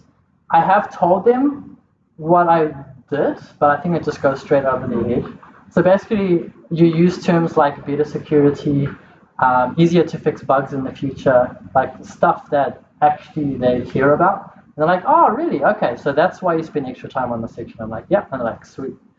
So I guess is another good lesson to learn is in communicating according to clients' expectations and business expectations. Yeah. How do you do that? Like, it's sometimes really hard to communicate internally. Like, if you work for a company, and you work for a company, you work for yourself. I work for myself. You work for yourself. Well, So you've got to go to market yourself. What's that? You've got to market yourself. So when you come across a project like this, Yeah. like, how did you hear about this project? Was that going to them and saying, can't read your code, it looks like shit? No, essentially it just comes down to my clients know what I do.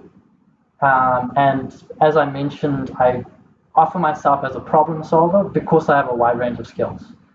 And so basically my clients know that if they bring me a problem to make disappear, I make it disappear. And so basically it's about communicating what I do effectively with my clients so that if an opportunity comes up, they know who to go to deliver on that opportunity. Yes?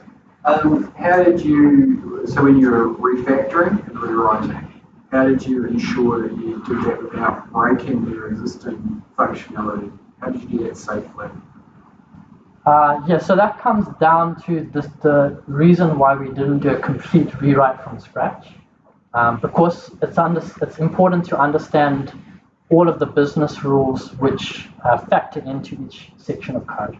And it's also why, as we rewrite, because the whole thing is not completely rewritten at this stage, it's as we rewrite small sections at a time. So if it's a section that has a lot of history, a lot of business rules behind it, then we will take more care and attention in attacking that particular section and try not to bite off more than we can chew. Kind of thing. Hope that answers your question. Can you tell me a bit more about that injection and that's sort of how that new framework works with the old one? I'm quite interested to hear because I've worked with PHP myself and how that works. The two of them run side by side. Yep, they both run side by side. Symfony actually has some integration components. So it has its own session manager, for instance, and you can enable a legacy session bridge mode. And so one way they communicate with each other is just through the session. That's how the integrated authentication works. Symfony also uses a few design patterns. One of them is an event design pattern. And so as part of the login event, you can instantiate the login for the other framework. So essentially you log into Symfony and that instantiates the login requirements for the other framework. That's one example. In terms of the old framework accessing Symfony components, Symfony makes it pretty easy. You just have to have the right set of commands to access what's called the Symfony container. Once you get the container, you can basically have free reign to inject whatever you want into your code base. whether it's something you've written or whether it's something you combine. Have you also updated the database or the data model, or is that still old? Yes, so that's also actually, I should have talked about that. That's quite a cool feature in that Doctrine, which is what Symfony uses for managing databases, actually has a database import system. So you point at a database and it will read it and integrate it into the Symfony system. It makes it a lot easier. It was pretty seamless as well. Like, I don't think there were really any bugs in the import process. It pretty much just works on the first go.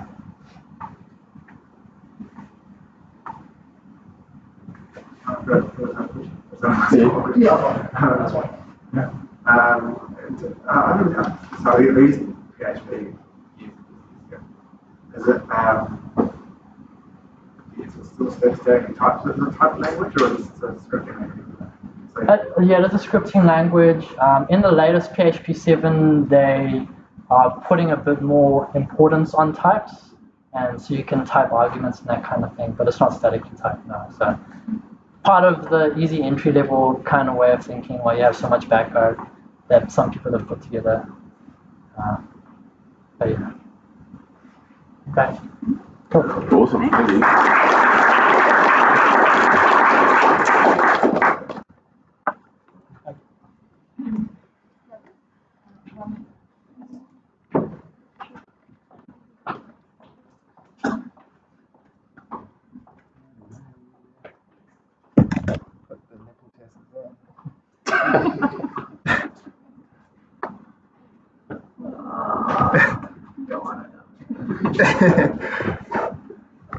Oh.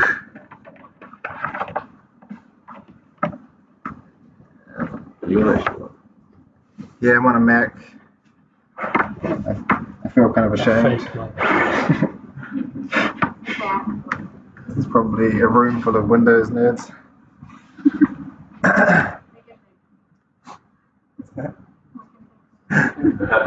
You want me to share? Yeah. Oh, I'm sharing. Yeah. Oh. Okay. Alright. So what I'm gonna need to do.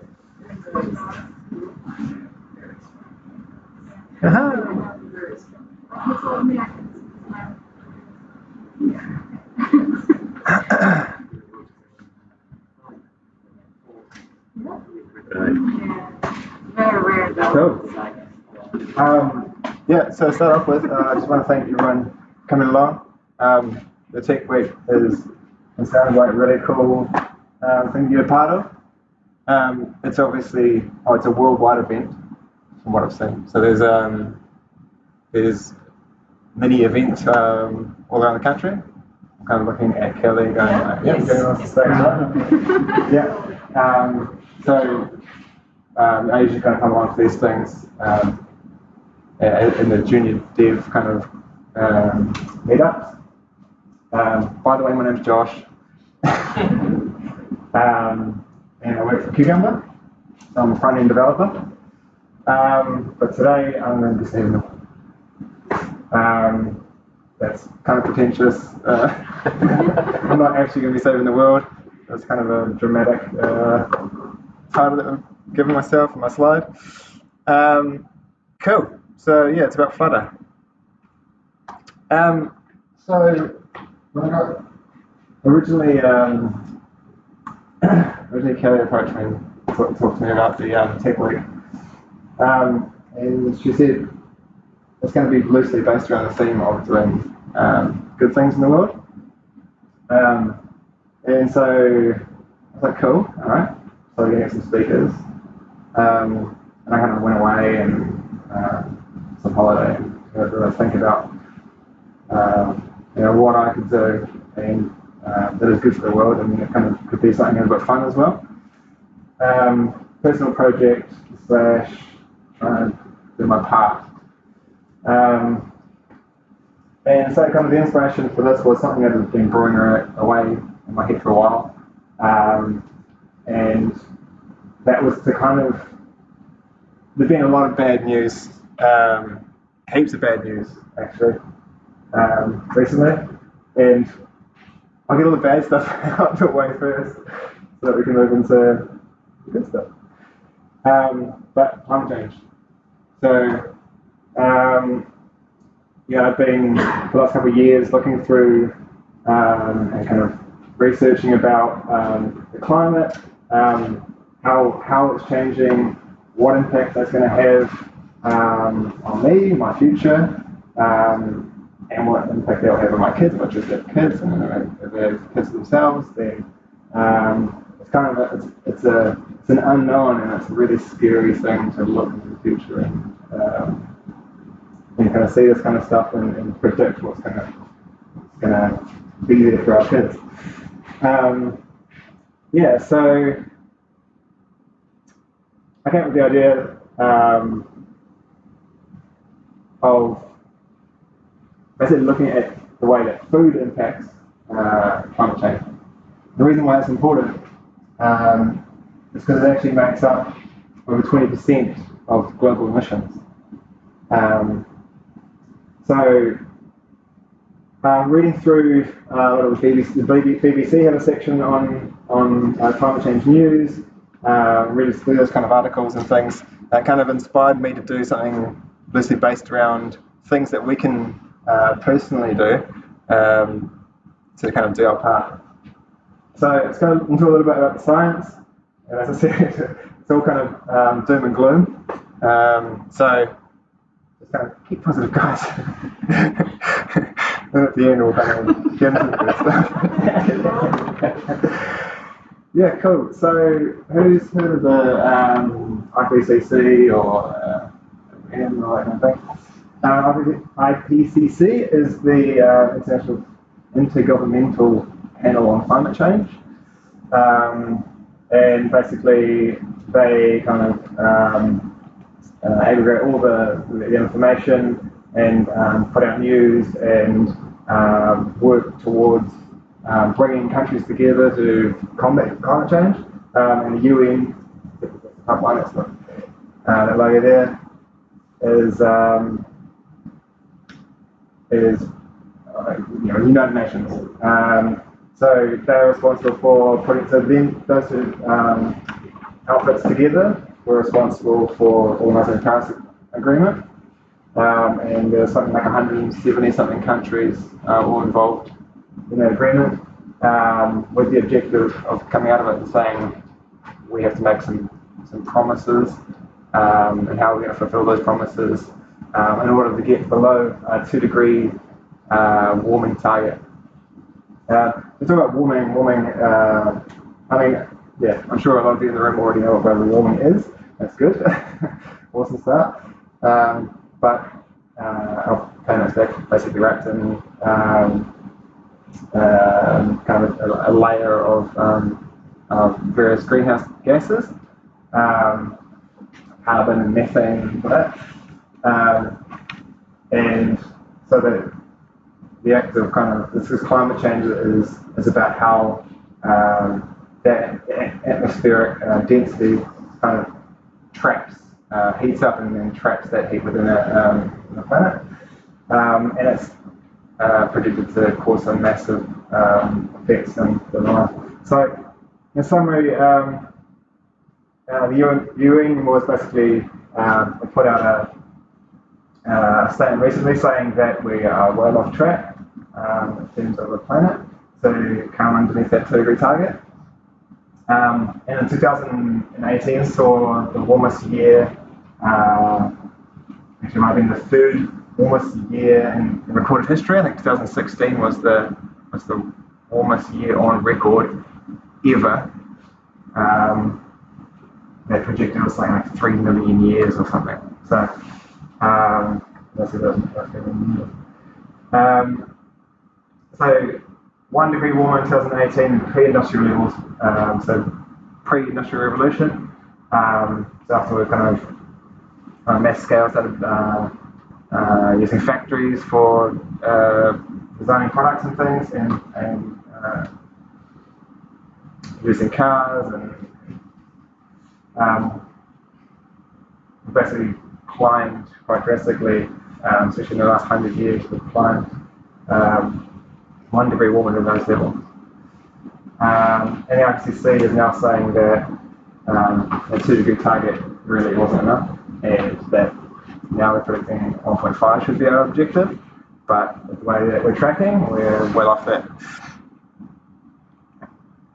So this is a little GIF, animated GIF, it's not animated, but it's I'll get it animated in a sec. Which is basically how we've compared over the 20th century, over the years, the last 100 years, from 1888, and seeing the average global temperature, the average in terms of warmest years over that period. So I'm going to play that. So you can see it's climbing from like 1900 to 1900s. 20th century averages. 20th century average here.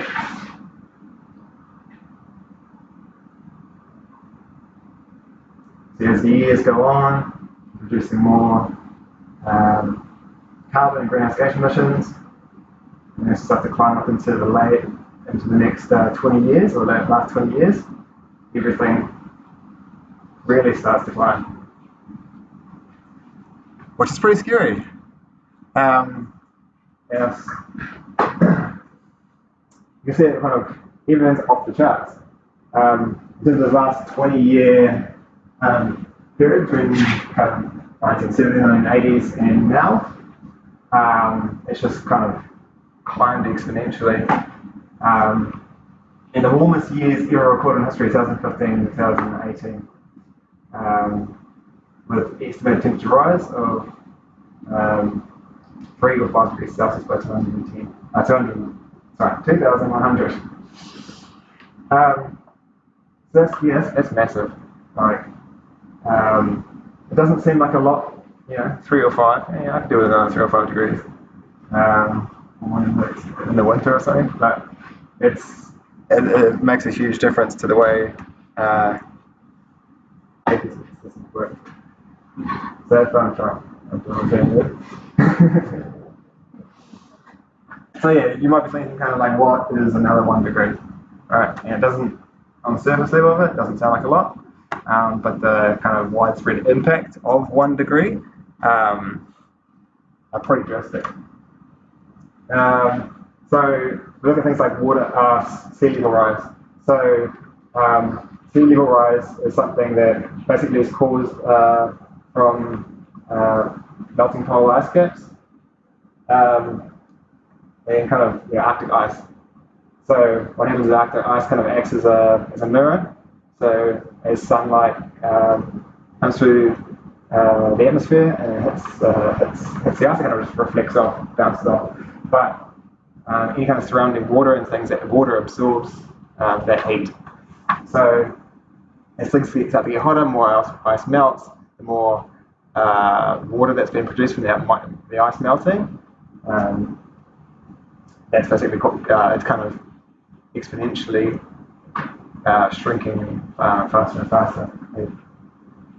So it's kind of causing sea levels to rise, and why that really matters is because by 2100 they're kind of projecting that there could be up to a 10-meter rise in sea levels, which would massively affect coastal regions.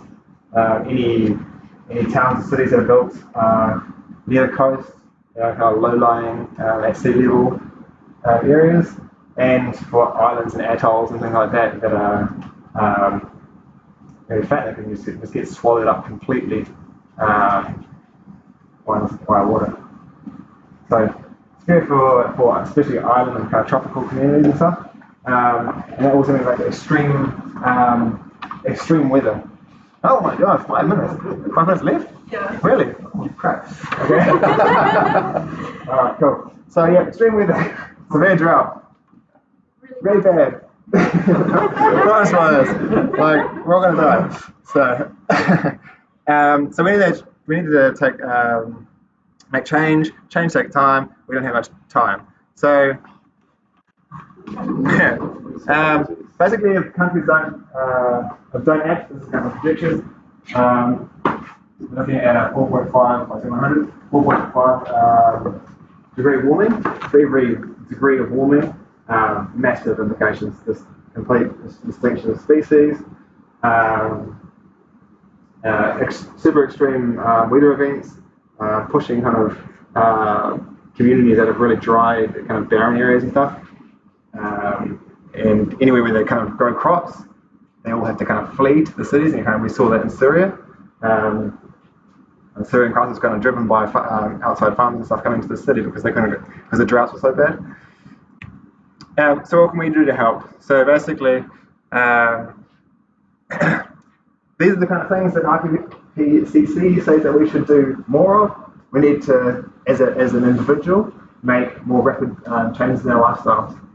So I mean, doing things like buying less meat and dairy, eating more locally sourced food, drive electric cars, walk, cycle, take trains, etc., and demand low carbon products.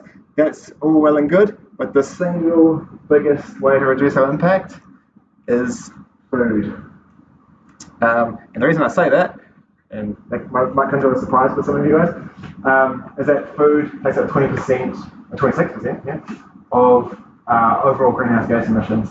So with the other, a lot of us are kind of focused on transport and emissions produced by factories and things like that, but food is actually something that we personally have full control over, and as consumers we have the right to, we have the choice to just go, no, I don't want to eat that anymore.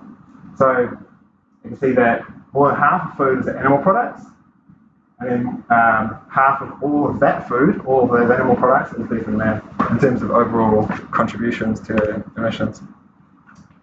So beef having the biggest carbon footprint by far, and then farm prawns, random kind of food group in there. But chocolate actually kind of surprised me how much impact that has and how much variation there is actually between buying chocolate ethically or buying chocolate from places where they haven't kind of deforested areas or cut down any kind of trees for it. And all of these kind of stats and things they plan to account with kind of the whole process of manufacturing it and transporting it and everything else. And water usage. So yeah, what does it feel like about that? It's a good question, and we're going to get on to that right now. So I use Flutter to, as a kind of personal thing, develop this app. This app is based on something that already exists. Exists on the BBC website. And it's basically a calculator that you can use for choosing a food and how frequently you eat that food. And it's going to give you some kind of high impact kind of statements about why or how much kind of emissions that contributes to, or what the carbon footprint is of that food. Cool, so I'm going to show it. We've got 2 minutes left. And on the last ones, you guys are bloody well going to wait. Yeah.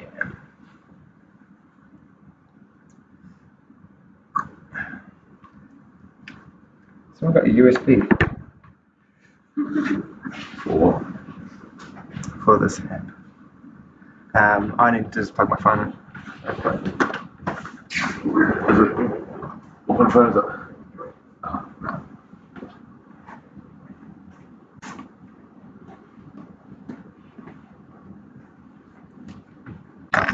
You didn't have a USB?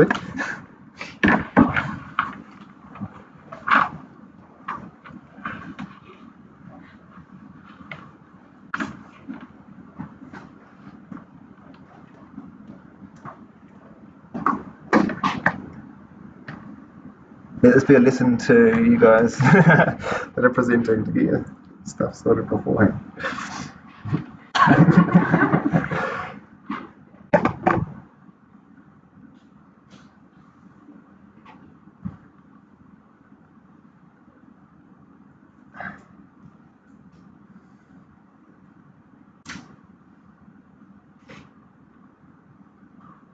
Yay!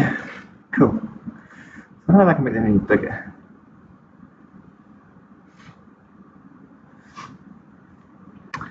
Yeah, cool. So basically just streaming off my phone. Got the app installed on my phone. Basically whipped this out in about 4 days, just going flat out. So yeah, so we can choose the food group. So in this case we might say something like cheese. And who eats cheese? How often do you eat cheese? All the cheese. Oh man, it's not going to be good for you. All the time. So you say like twice or more a day, or? Yeah. Right. So, of course. Too much cheese.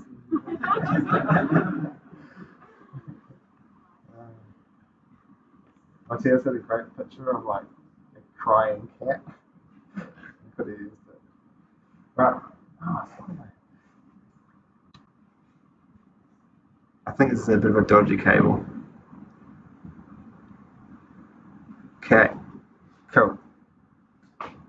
So yeah, over the course of a year, your entire your consumption of cheese is producing 705 kilos annually of greenhouse gas emissions. So if you compare that, or if you look at how that kind of equates to other parts of your life, it's the equivalent of driving a petrol car for 70,000 miles. Because we all use miles here. Kilometres, same as in the average UK home. Remember that all those kind of stats are based on UK figures, but kind of the intention of bringing those over to New Zealand, and I don't think it would be that much, it would vary that much. Cool. So if we compare something like cheese to shout out some food, guys. Anything, a whole room of people and they can't think of a food. An avocado. Right, pretty sure it's avocado. Yeah, you just went past the break. Oh. Yeah. Cool. Avocado 2 times a day. No, I'm not rich, man.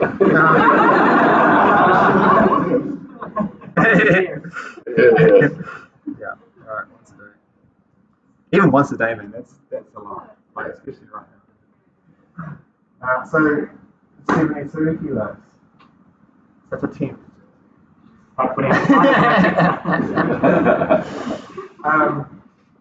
So yeah, that's basically it. I just kind of wanted to use it as an opportunity to kind of say, this thing already exists. It's already up on the BBC site, into the climate change news area. If you search for food impact app, you'll probably find something like that. But it doesn't exist as a mobile app.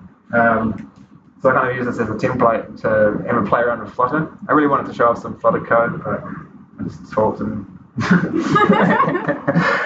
can use all my time up. Yeah, so totally encourage anyone that is looking to kind of see how they can make a personal contribution. Whether you might already do cycling or walking or catching the bus or doing something like that. But you can see kind of that kind of pales in comparison to food. And seeing how many showers, 16,421 litres, 253 showers is equivalent to having one avocado a day. It kind of puts it all into perspective a little bit. So yeah, that's basically me.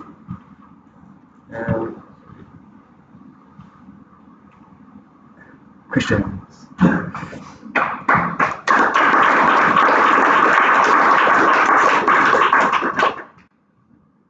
Yo. That was also very new. Something I think we released it to the general public. The release was a few months ago. What's some of the ecosystem like as far as help and third-party libraries and the community out there? What's it sort of very early? Is it? Yeah. So as you can imagine, like doing in the last week, like I've just been going Stack Overflow, like going to the community full time, pretty much going. Here it is. But it's there. But yeah, so it's there. It's still pretty early days, and same with Dart. So Flutter is built on Dart programming language. It's developed by Google. Yeah, it's still quite early days, and I found a few things that I thought were quite common methods, common things to do in other programming languages that are actually quite difficult to achieve in Dart for some reason. Whether that's just because the language is still quite early. I think Matthias was saying that used like 10 years ago or something. You know, it's been around for a while, but I think it's only just starting to be promoted by Google and obviously with Flutter. I think he's looking at building Angular as well in Dart. So it could be one of those, definitely one of those languages on the horizon. And for mobile app developers, it's a kind of godsend because you just have to build it in one code base, and you can deploy it into either iOS or Android. So kind of like Xamarin, but I personally haven't had any experience with Xamarin. I can show you some of the code. And it's super tiny on the screen. Right, so it's very similar to React. I can only speak from my own experience using things like React and Angular, the way that you kind of building things really in a modular way, and you kind of sticking those things together. So I've kind of defined a color palette for colors that you use throughout the app. But in terms of how you structure things, everything's an instance of the class, and you just pass properties to those classes. So you're basically nesting a whole bunch of classes together to create widgets. So this build method, for example, returns a widget, and then there'll be classes within that have their own their accepting properties that are going to be widgets. So you've got widgets and widgets and widgets and kind of widget section. That is a word. I made it up. Yeah. Any other questions? Cool. Yeah. What was some of the challenges then, apart from leaving it to the last minute? Yeah. That was definitely a challenge.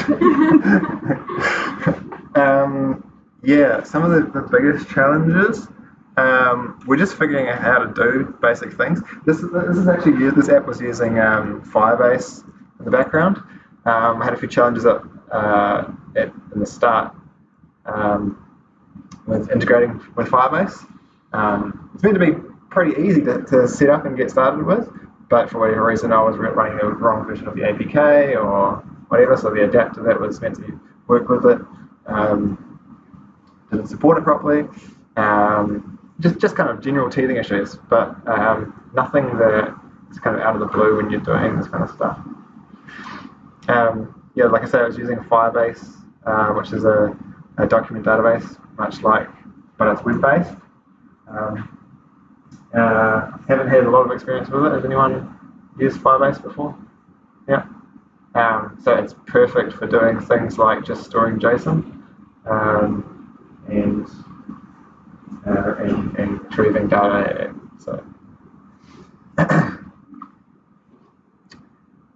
yeah, other than that, just learning, I guess. There's lots of learning happening in a really short period of time.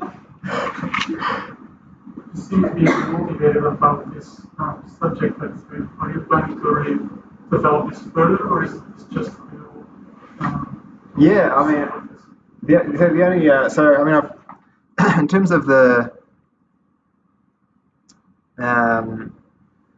what was involved, there was quite a lot involved, particularly around these calculations. So I've just documented the calculations that I used, but basically I had to kind of reverse engineer what was already available obscured JavaScript on the BBC website. So kind of had to translate a lot of that into something that made sense and that I could figure out what the calculations were. Getting those kind of base variables and things like that as well. Do you want to develop the application like further? Yeah. So I don't really know what's a possibility in terms of how to progress with this. I just did it out of pure like just for fun. Because I think a good thing that you point out is people can make different choices, better choices.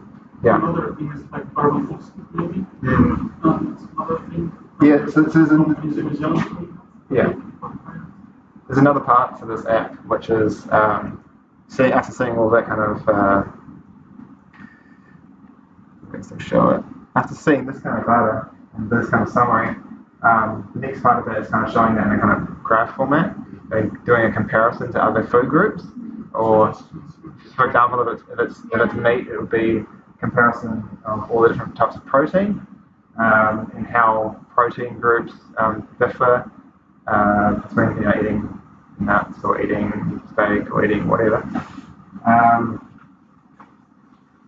So that would be the kind of next phase of it. But like I say, all this data has been captured from kind of open sources, whether it be publicly available university studies,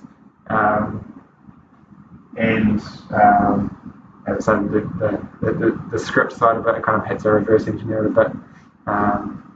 But in terms of the JavaScript, it's there, it's available, it's on the website. I would probably, as a next step, look to contact someone at the BBC and see if it's a possibility to be able to release something like this. At the moment, it's on GitHub. So also looking for anybody who's keen to do some fighter work and wants to contribute to it as well. So yeah, like contributions are welcome. And you'll be doing a good thing for the planet.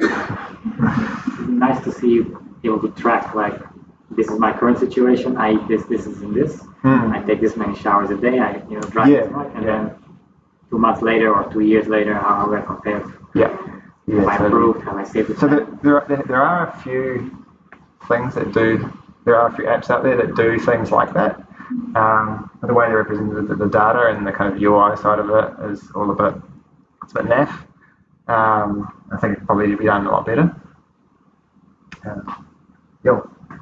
People already use a lot of apps to track like their diet, for example, like because they're in the gym and sort of thing on weight or losing weight or whatever their goal is.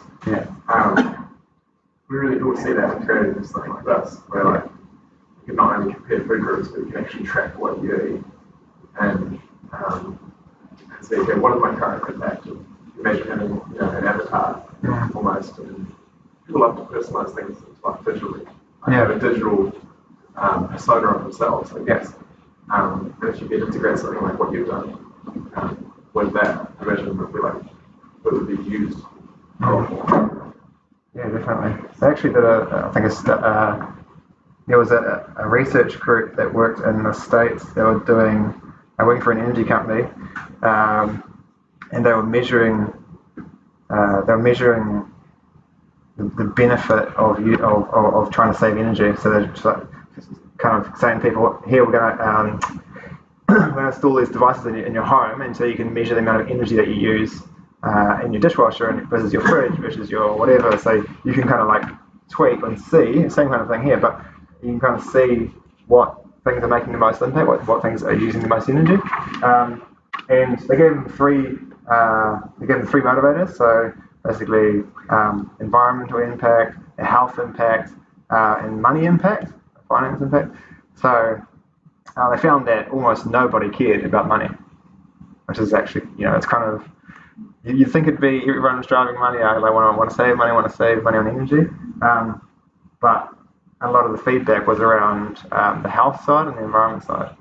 So that kind of shows a positive, outlook on what we can do in terms of app development, in terms of using our technical skills. to actually reach people who actually do care about these kind of things, but they just get bombarded with bad news and, you know, skinny polar bears.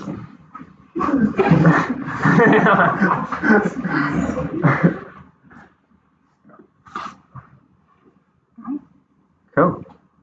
Very well.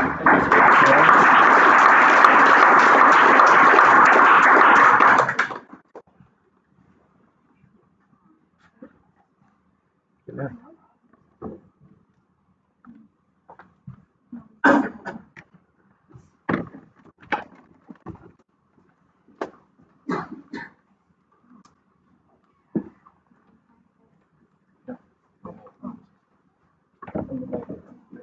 Oh. So thanks everyone. Kelly, where am I? Yeah. And now nice. Thanks everyone for turning up. We've got a bit of time that we can ask more questions if you want, and you can see demos of any apps. Remember, if you've got any ideas, want to contribute to the community at all, we've got the whiteboard at the back there. Just write anything down. Right. Oh, can I just say as well, just again, a massive thanks to the speakers for giving up their time. You know, some really interesting stuff covered. Hopefully, everyone sort of learned something tonight. And I don't know if you guys are available for a little bit longer. It'd be really awesome if we could, you know, just borrow you guys for a little bit longer and be able to pick your brains about some stuff and that, you know, in a bit more of an informal setting. And also thanks again to the sponsors, because without them, we probably wouldn't be able to do this. So, but yeah, I think that's the end of the formal activities, and then yeah, feel free to kind of have a chat. Chips and that. And thank you to Kelly, Mike, and Maddie for organising this as well.